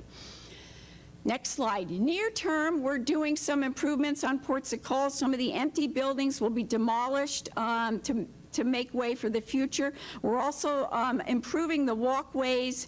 We call it the Paseo, and doing some landscaping to spruce that up, kind of awaiting the bigger project. Now let me turn to the next slide, which is the cruise terminal. And the first project I learned about when I came here was the baggage handling facility, which was a project that was on hold. We've been planning to award that construction contract at our next board meeting on December 7th. I just learned from staff we might have a problems with the bids, but the schedule was that we were going to award the next meeting, so I'm going to need to follow up and see what was happening on that. The amping system, that's part of our Clean Air Action Plan, the Alternative Maritime Power Systems. That is so that the cruise ships hooked to shoreside power by the end of 2007, really October, those ships will should have that power there so that they can do that. The next slide shows talking about improvements to berths 91, 93, the existing cruise terminal facility. This is the work that we pulled out of the bigger EIR because it was a standalone project. It's either a categorical exemption or a negative declaration. It's doing upgrades to the building, doing the gangway ramp upgrades, and improving the parking. And we anticipate going out with design services RFP for that in January. The next slide gives you a little bit of summary on a market study we did to look at the cruise business. All three cruise ports in Southern California, Los Angeles, Long Beach, and San Diego, are nearing capacity. We have a demand here for a 4 cruise berths, potentially a 5th if you look out on the horizon. We need to have a 4th berth in place by 2010. And so as part of the Bridge to Breakwater EIR, we are looking at developing a new cruise terminal in the vicinity of berth 47. We call it an outer harbor terminal because the cruise ships are too big. They cannot fit under the Vincent Thomas Bridge. So we needed to find a way to bring them in, have them be able to turn around and exit the harbor, and the best place to do that was in the outer harbor. This will be a green terminal. State-of-the-art, the greenest cruise terminal in existence anywhere in the world. And so this project is included in the notice of preparation that's going out by December 15th. Okay, Cabrillo Marina is on the next slide. And I have to say, the councilwoman was right when she talked about how long this project has taken, because I worked on this when I worked at the Port of Los Angeles in the late 1970s, and it's still not done. It was part of the original West Channel Cabrillo project. So there's a few shots there of what some of those buildings look like out there. I kind of tease people. I didn't know I was coming to work here and find out I was a slumlord. We are basically going to our board at the next meeting, and we're going to start the demolition of all of those buildings. We are rebuilding that entire marina. So that we're starting first with the demolition. If you go to the next slide, we'll see this is a conceptual layout of what that project involves. For the bigger project, it's probably we look at it being a several-year project to actually do that. We're in the process now of doing a slip mix assessment. I want to make sure we achieve a balance to serve the local market, and we're not just developing a marina for refugee boat owners from Newport Beach. So the right mix of slip is really important when you're designing a marina. And and we're also looking at adaptive reuse of some of the warehouse structures that are there. So last slide is Cabrillo Beach. And now that summer's over and we're moving on to winter, we are going to start this winter the sand removal project. The councilwoman mentioned, the beach got an F, and actually I'm pretty sure here the Gilda Bay upgraded us to a C about 2 months ago. I was thrilled because there's been a lot of forensic investigation done by our engineers, finding old broken sewer lines and a number of things like that, and we found the sand was trapping the bacteria.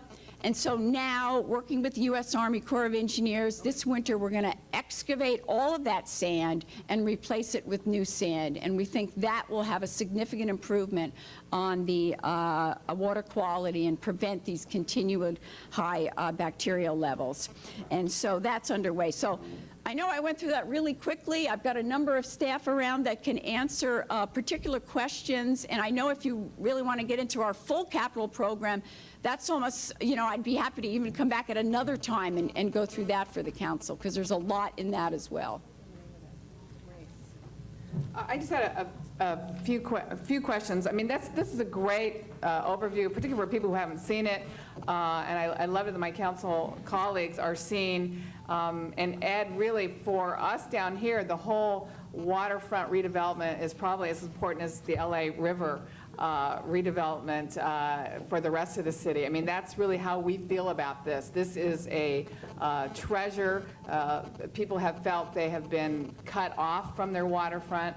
And so really one of the first things we want to do is get access back to our waterfront, be able to walk along our water and really have a place to recreate, to have commercial redevelopment, a place for jobs. So this is really as important to this area, I think, as the LA River is really to the rest of the city. I still recall the council meeting when we were first discussing the development of waterfront when we first started in council back in 2001. And it's great to see 6 years later to have actual capital programs, budgets, concepts, designs, plans. And it's just a reflection of your leadership and the patience of the community, more importantly, the stewardship of the Harbor Department to get us to this point. It's been 6 years, but again, the progress is amazing because it was essentially a blank slate, and we had many more questions. Today, we have desires and goals and an actual benchmarks to meet, which is a whole new universe for everyone. So congratulations, Janice, for such a great step that you've taken these past few years. Before we give too much praise, I think some of what we're feeling, and I appreciate this, but some of what we're feeling is a little impatience again. It feels like absolutely nothing has taken place on that waterfront since July of 2005. And we felt like it was going along pretty quickly and pretty excitingly. The first two phases that we saw, the boardwalk, were moved very quickly, and we really believe that's why we've begun to have $140 million worth of investment in downtown San Pedro, because we're making the linkages between downtown and the waterfront. But we feel things have stalled. Doesn't look like there's anything happening.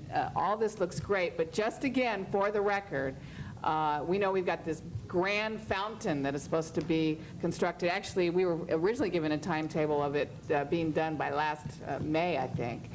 So we want to know, again, just let me understand this idea of RFPs and when the bids are coming in. Okay. And this is for the enhancement projects, right? The fountain. The fountain is November 28th, right, Tony? What is November 28th? The fountain. It starts constructing November 28th? No, you open the bids, okay, and then we've got to award the contract and do the contract with the selected company. So the actual construction is not going to, the physical in the ground is going to be what, around February or what? Probably February, March, start construction.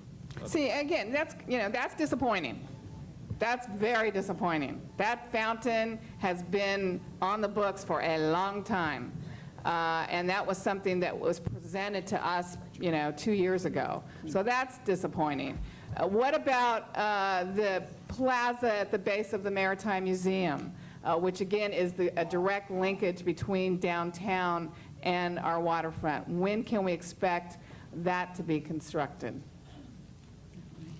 That's on one of my slides here. I think that one starts construction in summer of '07. It's supposed to advertise in March. When do the RFPs go out for that? RFP's been done for about 2 years ago. It's the construction contract that you're probably referring to, and those will advertise in March with about a 3-4 month, actually about a 4-month bidding process, and then start of construction. That's good, but that's a little bit disappointing as well. That downtown plaza was really something the downtown businesses were counting on to make the linkages to the waterfront and downtown. And the promenade that we're doing, the interim promenade through Ports of Call, when can we expect that to be? That's in the same time frame. Same time. Okay, again, we're feeling disappointed a little bit. And we know you've been working on a lot of things, and we're very pleased with the Clean Air Action Plan. That certainly is going to make a huge impact into reducing pollution in this area.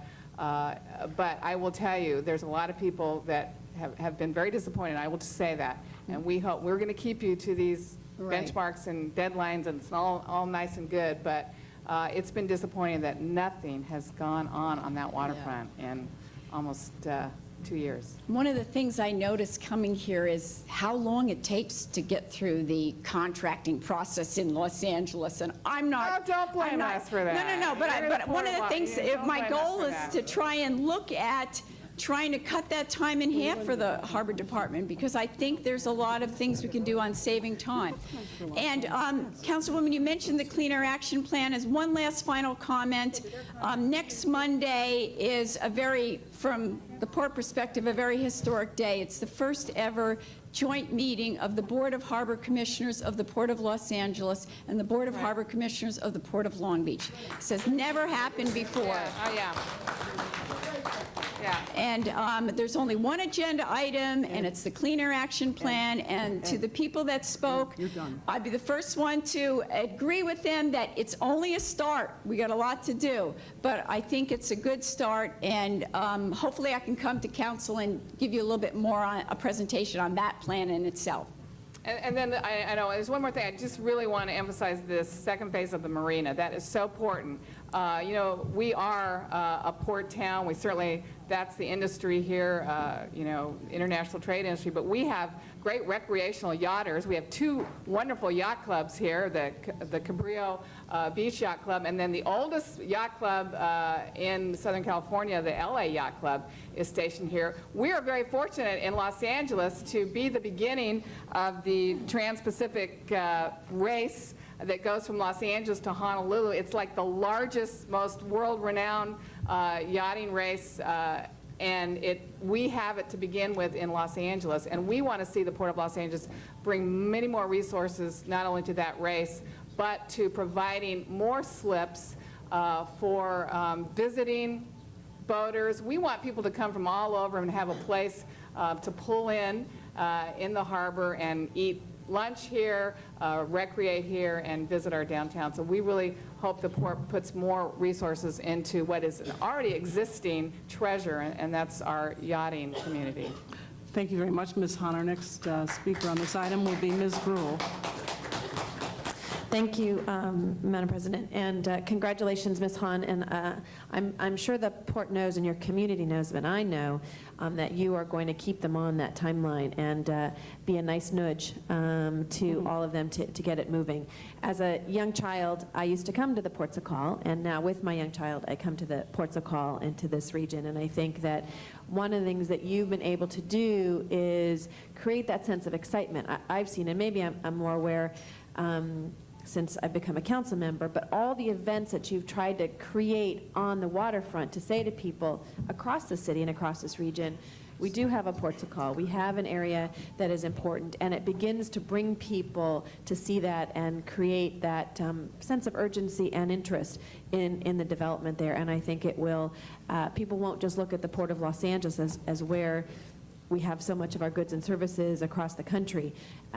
In fact, I was just a few weeks ago or a month or so ago in Florida for a meeting regarding transportation. It was the National League of Cities across the country, and we were trying to educate people about the importance of caring about what happens in the ports of LA and Long Beach, not only from an economic standpoint, but also from an air quality standpoint. And that was really important, I think, because Janice has talked about it, we have talked about it, and that we want to see this port not only as the economic engine for the rest of the country, but an economic engine here that protects the health and welfare of your constituents that live here. And you have been a really strong advocate. I think you have a fan back there who knows that that is critically important. I was going to ask a question because a few years ago, Janice and I both went on the cruise ship for the Disney cruise, and how much that also brought attention and focus. I get to go on that cruise, only you do. Only need, next time you can go with me and my 3-year-old and help babysit part of that with your grandchildren. Yeah. But is there any kind of interaction, again, as we look at trying to bring back as many of those cruise ships as possible, because it brings people? Has there been any further conversation about additional cruise ship lines coming on, Disney reinvesting? You're shaking, would you mind? Yes, actually. Our cruise director is right behind me, but I will say yes. A lot of it, too, is tied to commitments to the bigger berths and the new cruise terminal. But Chris, do you want to? Sure. Good morning. And answering the question about Disney, Disney is definitely out there on the horizon. The biggest problem we have with Disney is they're not building any new ships. Right. Until they build new ships, we're very limited in any sort of opportunities we would have with them. However, looking down our time frame in the next few years, toward the end of this decade, 08, 09, and 2010 look like years we have lots of opportunities for growth in terms of number of cruise ships and potentially a longer cruise season. We have a majority of our ships calling here in what we call the winter season, September through May. We're looking to do some year-round ships. This coincides with our cruise customers building new ships, getting additional ships out here to the West Coast. Those are where our opportunities lie in the short term. And then after 2010, with some new shipbuilding programs, we are looking to people like Disney and some of the other lines that are growing throughout the world to home port ships here in the Port of Los Angeles. Great, thank you, because again, I think it brings people from a wide swath of Los Angeles when they're going to do that. And I know it was, again, a very successful one-year experience that they had, or that summer experience with the Disney cruises. Janice, just want to offer, as you go forward and work with the Harbor Department, the importance of transportation getting to the port and for other parts of our city, and ways in which we might be able to work with MTA and the DOT coming, whatever dash services, things like that, that will bring people here to your ports of call, particularly as it's growing. Well, it's interesting that you said that. Actually, there is something that I've been pushing and been asking the Port of Los Angeles to participate in a feasibility study, and that's to have a light rail come from downtown all the way down here. And I think, and the reason I've asked the port to expend $1 million for the feasibility study is because I absolutely think it's directly related to goods movement. As you heard me talking about the tripling of the growth and the trucks that will now be at capacity on the 710, they'll be going on the 110. If we can get more passenger cars off the roads and on light rail, I think that we're the only part of the city that really is not connected by some sort of light rail. Long Beach, of course, has one. I know Bill's trying to get the Green Line connected to the airport, but this is the perfect place to have light rail, I think, connect. So that's something I'm pushing. I'm still trying to get to convince the port to help invest in just the feasibility study, not to build it, so that we can get all those on the MTA, and those of you who are involved in big transportation issues to take a look at that. And I think we have a unique opportunity with the leadership in Washington, D.C., and the change of leadership and the focus that we have now for Californians as well, that are going to know the importance of this port, the Alameda Corridor East project, the extension of that. And so I think we're going to have a stronger voice to be able to get some of those funds, hopefully, to address those issues. But I most of all wanted to congratulate you, and that this is really a treasure of Los Angeles, and we just want to help restore it and build it, and you've taken that leadership role. So congratulations. Thank you. Okay, we have now Councilmember Rosendahl. Thank you, Madam Chair. First, I want to thank you, Janice Hahn, for your incredible leadership and demonstrating it once again. Ahora lo presento al concejal Rosendahl. Primero le quiero agradecer a Janice Hahn. Usted escuchó que el puerto se va a hacer la Estatua de la Libertad para el oeste con una isla ahí. Have been talking about the idea of this being the gateway to the west. Is anybody on your staff familiar with that proposal?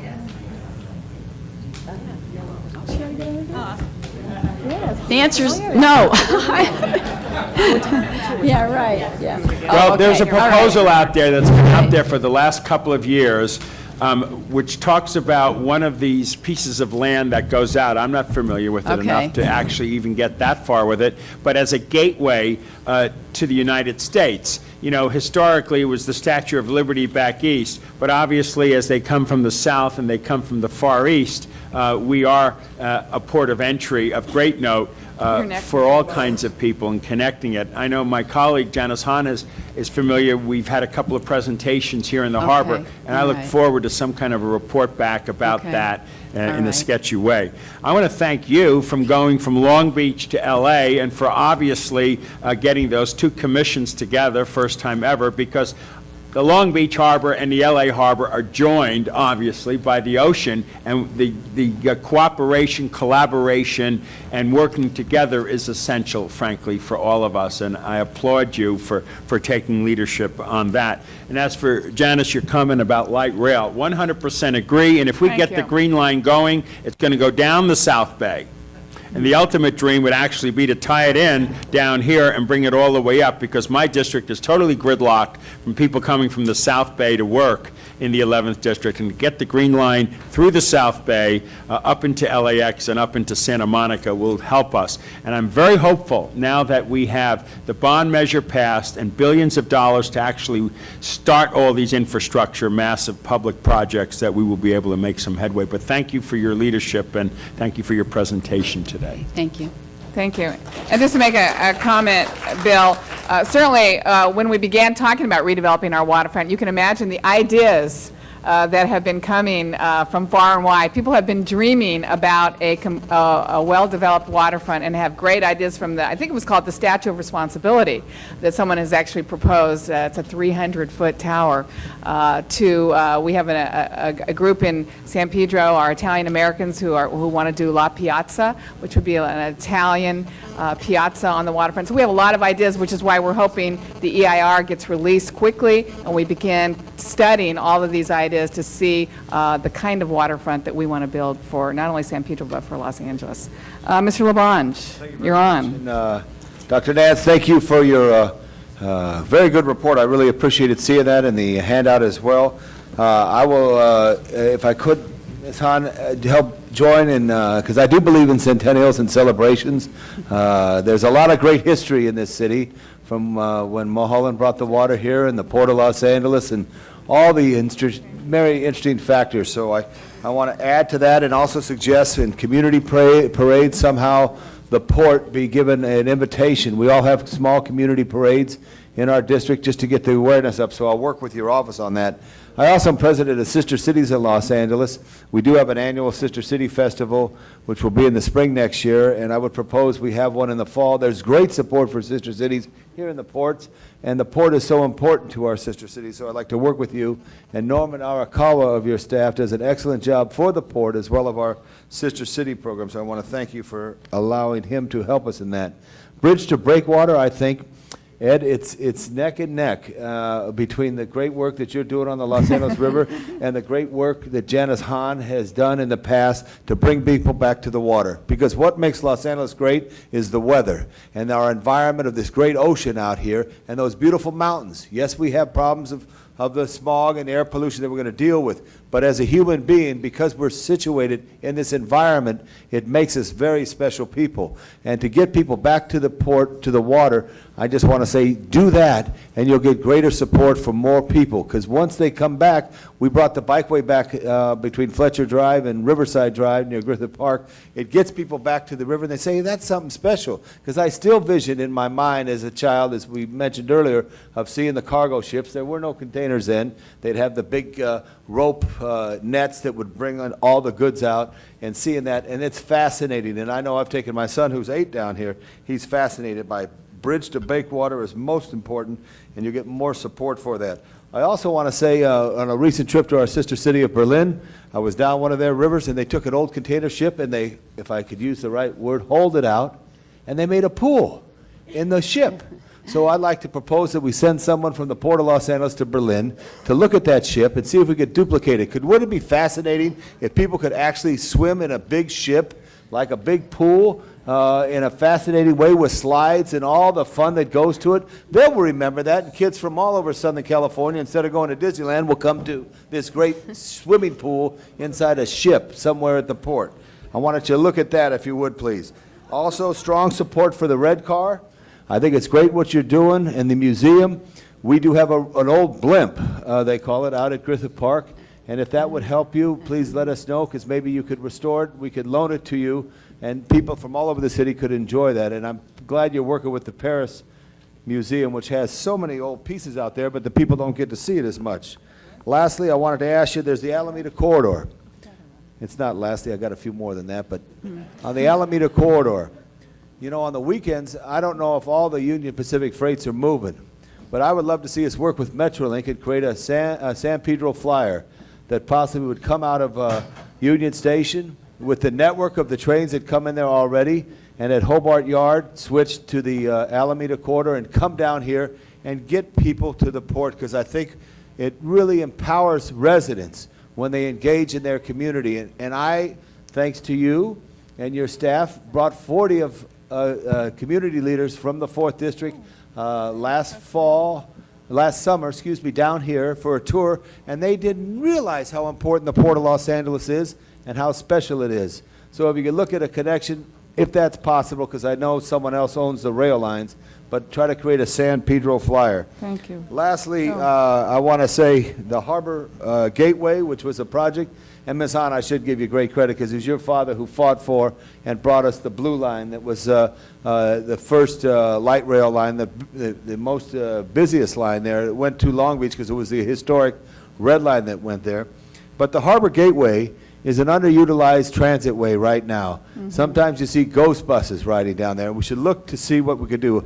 I'm asking for us to look at the other end up at Adams Boulevard into downtown, what the thinking is, but we should look at what could be. Could we lay the light rail line on top of that as you come in there? So that would be real important. Also, there should be 4 lanes coming underneath the 110 South at the 405. Right now, there's 3 lanes, and it's a choke point. Now with the bond passing, it's a simple fix. It could be done like that. Thank And you. I hope I don't get in trouble with this, but I know you're a great thank Los you, Ms. Angeles. Tom. There's a 2 freeway, and what's that 2 freeway called? The Glendale Freeway, and there's the 5, which is the Golden State Freeway. The Thank you. 710 is the Long Beach Freeway. But the 110, what's the name of that freeway? Harbor Freeway. All right, okay. Thank you. Where's it go, though? Thank you. It goes to the harbor. Thank you, Mr. LaBonge. And by the way, you know, we just established our 24th sister city last week with the celebration between the city of Ischia in Italy and San Pedro, Los Angeles. And one of the, it's a wonderful, the island of Ischia. And Tom, you'll be interested. One of the ideas for the waterfront is a sister city pavilion built on the waterfront where we can have a place for all 24 sister cities to have exhibits of their cultural, educational, their food, and it would be, I think, a great tourist draw for people to actually come and learn about our 24 sister cities. I have 3 public comments on these items. I have Tom Trujillo, Peter Burmeister, and James Preston Allen. Would you like to come to the podium?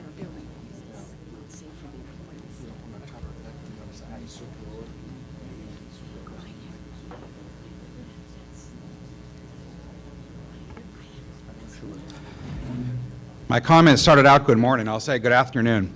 I'm Tom Trujillo, and I'm pleased to welcome Los Angeles City Council once again to San Pedro. I'm a resident and a business owner in San Pedro and was born in nearby Wilmington 50 years ago. I've lived in this community the majority of my adult life, and we all thoroughly enjoy the leadership brought to our 15th district via our great council person, Janice Hahn. Thank you, Janice. I'm also a member and past officer of the Los Angeles Yacht Club, and I'm speaking on behalf of that group this morning. We offer our support to the Harbor Department and to the Council of the Waterfront Development Project, and in fact everything the Port Department is currently doing to make our San Pedro waterfront as accessible as possible. The Los Angeles Yacht Club is one of the oldest tenants of the city and the Port of Los Angeles, beginning 105 years ago in 1901. We actually predate the centennial by about 4 or 5 years. Since that time, we've been continuously located on tidelands in and around the port. I've already spoken before the Harbor Commission a few weeks ago, specifically regarding my club's current location and our desire to increase waterfront access, and we were well received and listened to by the Commission, and I thank the Commission for that. I won't bother the Council today with the details of the Los Angeles Yacht Club's predicament, but suffice it to say the Harbor Commissioners and the Port Department listened to us, and I've offered to include the Los Angeles Yacht Club in the planning and use of the 1,000-slip expansion in the East Cabrillo Basin Development Project. Good. Briefly, I just want to comment overall on why waterfront access is a good thing. For all community stakeholders in general, and for a sailing organization in particular. Waterfront access to a sailing organization means we have affordable dry storage for small boats, boat hoists, and slips.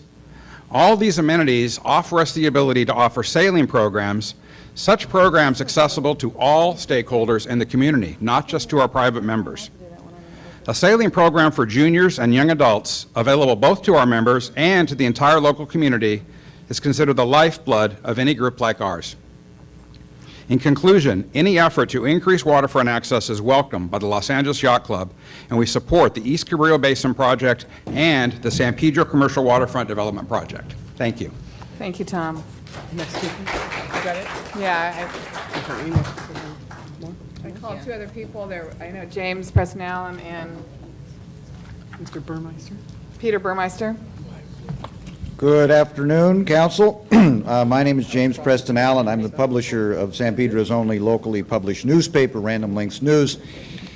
you will find, I believe you may have gotten a copy for yourselves, but you will find the map of San Pedro, so if you get lost while you're here in this particular edition, you can find your way home again.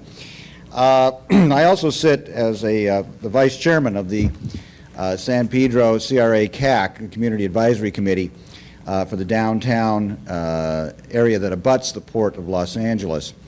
And because of that, we've been working for many years to see that there are strategic linkages between the business community and the residential community and the Port of Los Angeles, and that these connections that need to be made between the community and its waterfront are part of the design process and are implemented through the development process that the port has indicated to you today. What is important is that San Pedro, if you look at the map in our newspaper, you'll see that that San Pedro is in fact bifurcated from its waterfront historically because of rail lines and transit corridors. And it's imperative that we create some east-west connectivity between the community and its port.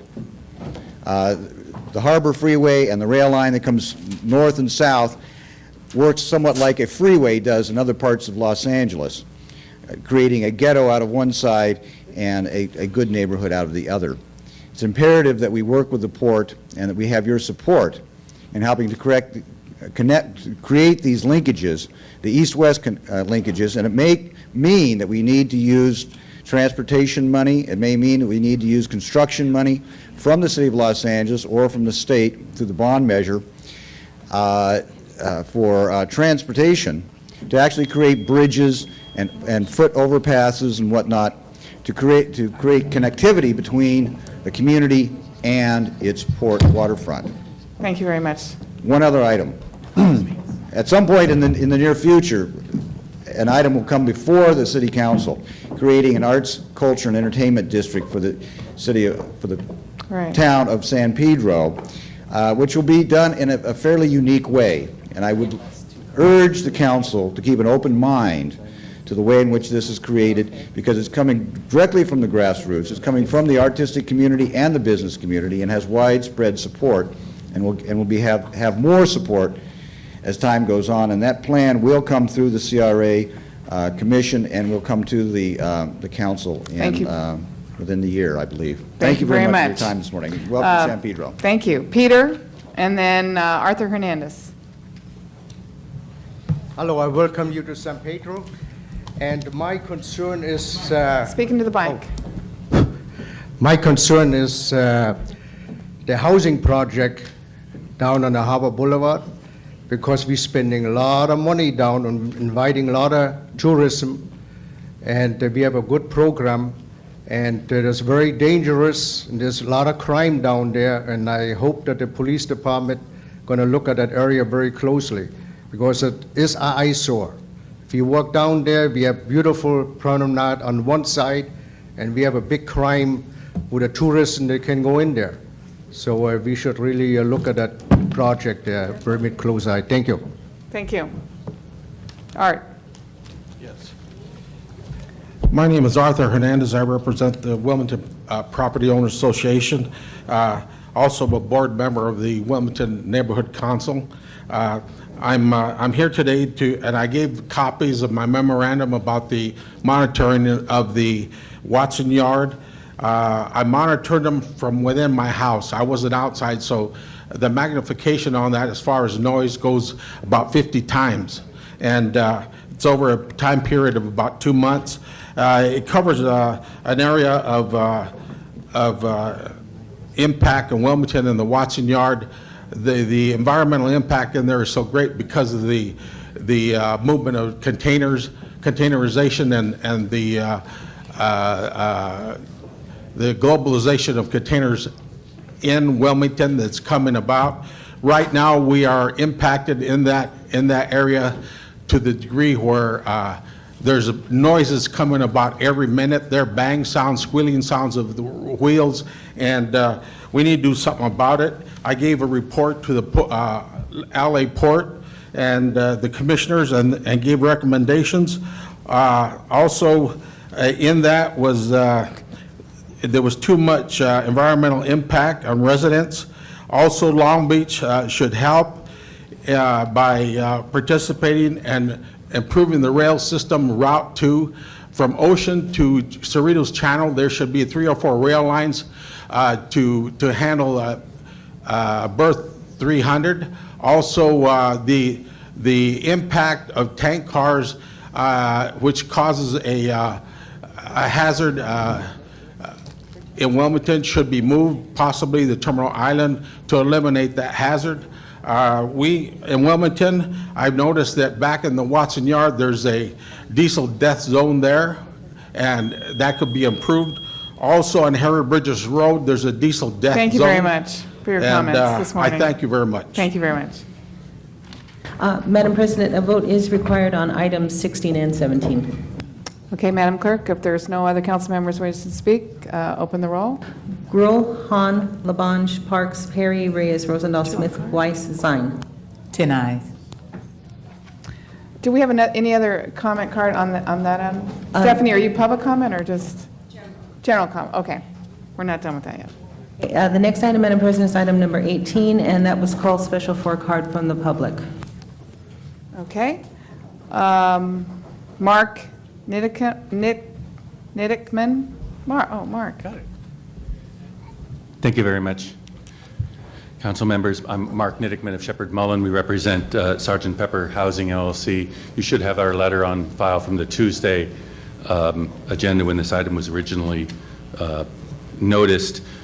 In short, our client prepared and recorded an offer of dedication in December of 2002, accordance with the terms of that offer and Section 12.37C1 of the LA Municipal Code.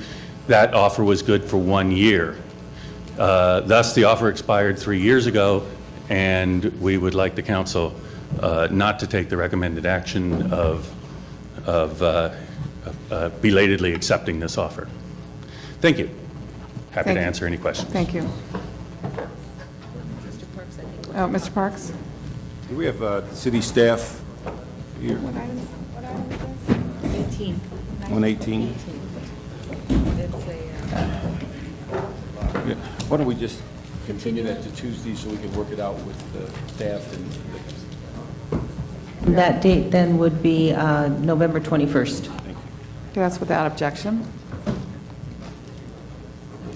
Next item, Madam President, there are still some cards from public comment. Okay. We have some public comment to items that we had at the beginning. Now we're going to continue that. Doug Epperhart, June Smith, Jody James, the first three. And you'll get 2 minutes. Okay.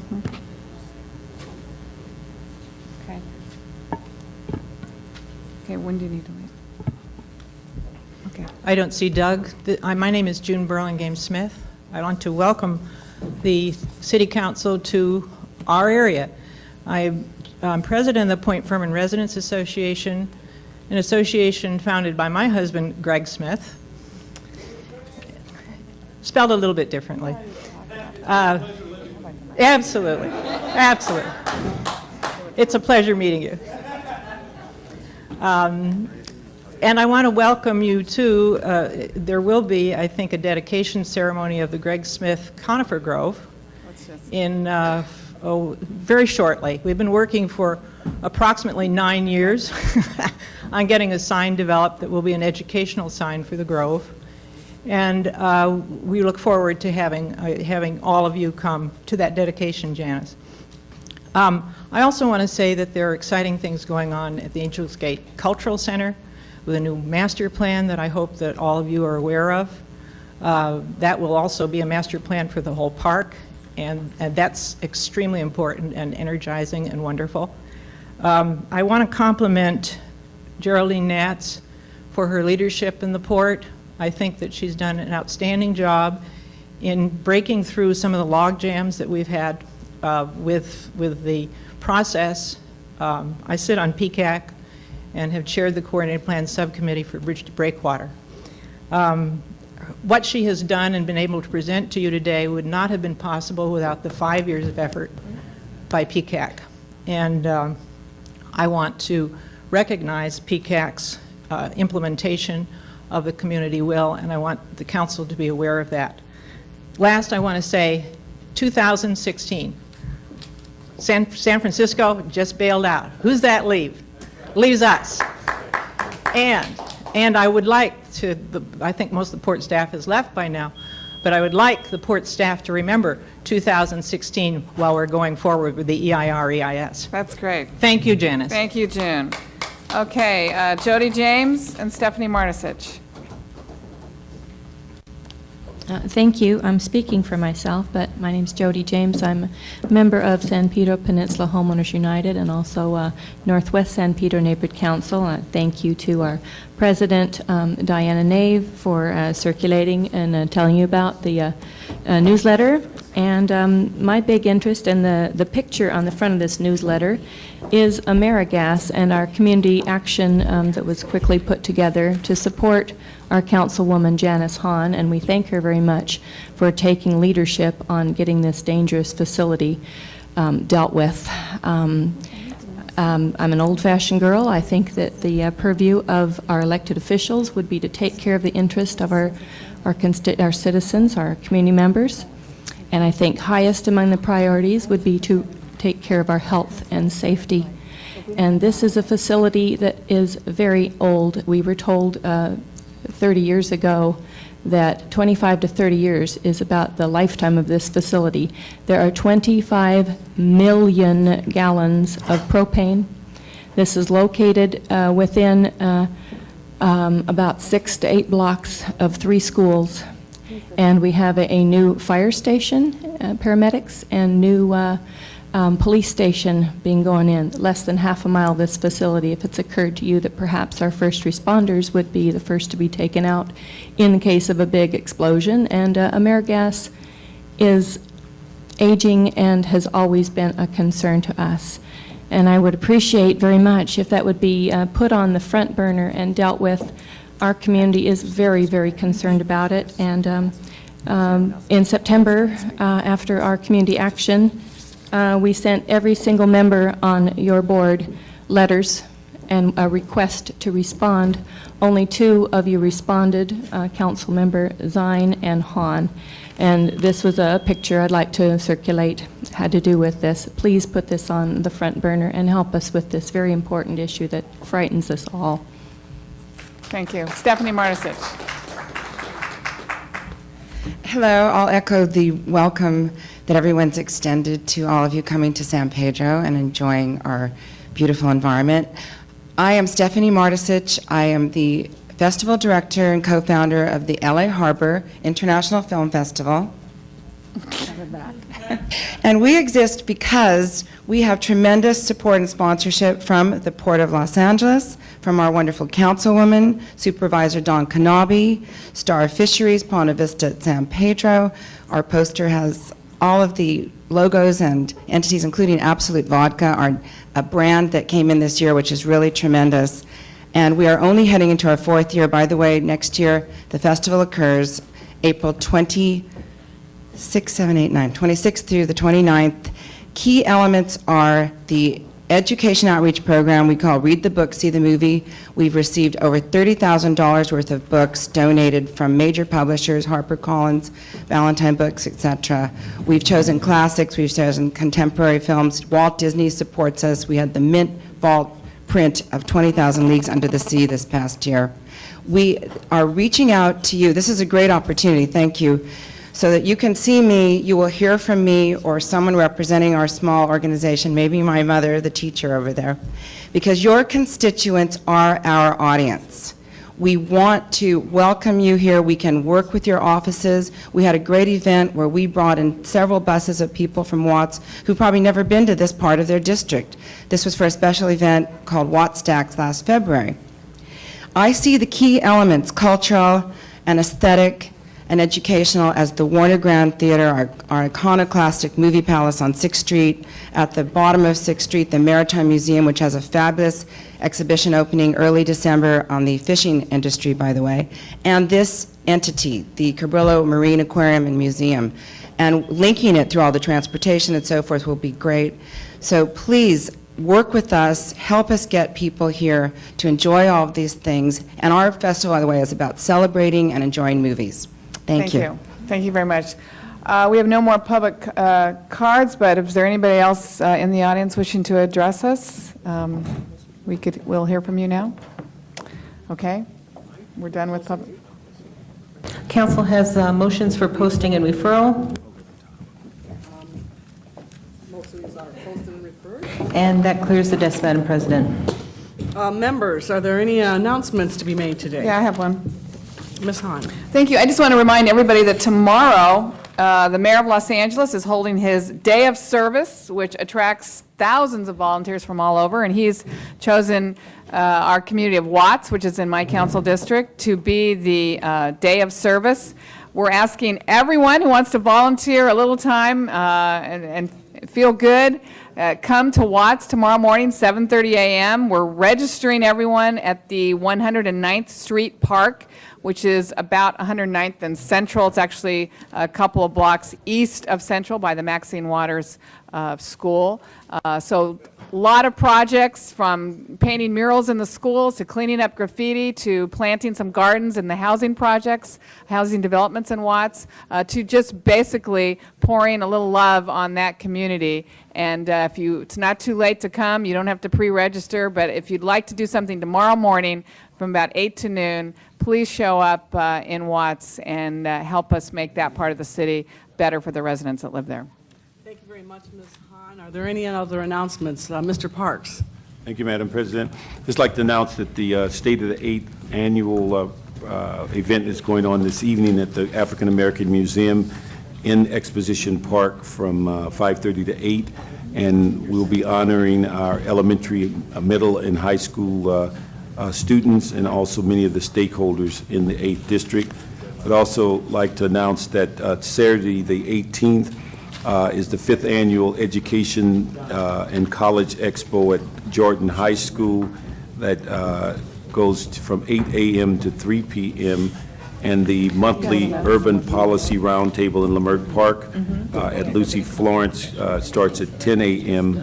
And my final one is that the Mothers in Action, one of our #1 community activist groups in the 8th District, is having their annual Thanksgiving Day delivery of food and also serving food on Thursday, November the 23rd, 9 a.m. to 3 p.m. at the Ward Villa at 1177 West Adams, and that starts at 9 a.m. to 3 p.m. Please check it with.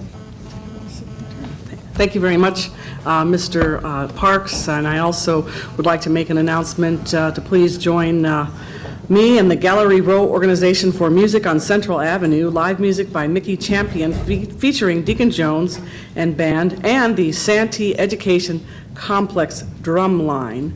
And this will take place at our regular farmers market at Central Avenue Jazz Park, which is located at 42nd Place and Central Avenue this Saturday, November the 18th, from 11 a.m. to 1 p.m. Mr. Smith. Thank you, Madam President. For those living in San Fernando Valley, the Porter Ranch Neighborhood Council is sponsoring a tree planting in the Holly Burnson Park, our newest city park, up in Porter Ranch tomorrow morning at 9 a.m. Going to plant 30 new trees up in the park. And the Granada Hills North Neighborhood Council is having a community picnic at the Bee Canyon Park in Granada Hills, open to the public. Two of our great neighborhood councils doing good work in our community. Thank you. Mr. Zine, please. Thank you, Madam President. In the San Fernando Valley tomorrow at 9:30, the community posse is going to be doing a cleanup in a district within the 3rd District. So we invite them and welcome them for that activity. Contact my district office for further information on that. Also, tomorrow at 2 o'clock, Fran Pavley, who's a retiring assembly member from the San Fernando Valley, there's going to be a farewell for her tomorrow, Upper Los Virgenes Canyon Open Space Preservation, formerly the Amundsen Ranch. bidding Fran Pavley a farewell from the people of the San Fernando Valley. People are invited to that open event. Thank you, Madam President. Yes, Mr. Yeah, Labange. thank you. It's going to be a great weekend to come back to San Pedro and enjoy this very special part of Los Angeles, or any part of the city. Visit many of our museums or come to the wonderful Los Angeles Zoo. And also would like to, as reminded by Mr. Smith from the 12th District and Mr. Parks from the 8th, there'll be a little traffic congestion at 39th and Figueroa tomorrow afternoon as the number 3 USC Trojans take on the number 17 California Bears in a classic Pac-10 football game at 5 o'clock. Great. Number 17. Thank you. All right, Mr. Rosendahl. Madam President, on Monday at 9 a.m., some of us who were involved with Robert F. Kennedy, which I did work for him and was with him in Los Angeles when he was assassinated, we're going to have a groundbreaking at the old Ambassador Hotel site for a living memorial, which will be a great school there in memory of Robert F. Kennedy, and we invite people to come to that ceremonial ribbon-cutting, digging in the dirt event at 9 a.m. on Monday with the old Ambassador Hotel on Wilshire. Thank you, Madam President. Thank you very much, Mr. Rosendahl. Any other announcements? Members, would you please rise for any adjourning motions? Are there any adjourning motions? Ms. Audience, if you would please join us and rise as well. And Ms. Hahn, I believe you have an adjourning motion? Thank you, members.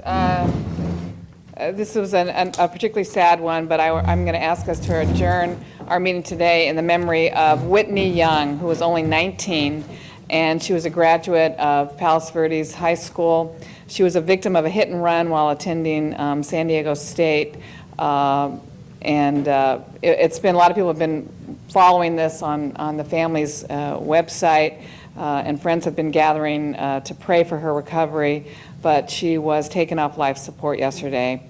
And her family did make the generous offer of donating her organs so that others might have life. She's survived by her parents, Steve and Marlene. And some of us knew Steve Young. He's with our work with the law firm of Kiesel, Young and Logan. He was a partner. She's also survived by her brother Jonathan and her sister Logan. Certainly one of those young lives taken way too soon. So thank you for that. Thank you, Ms. Hahn. Members, are there any other adjourning motions? Seeing that there are none, Madam Clerk, would you please call the roll?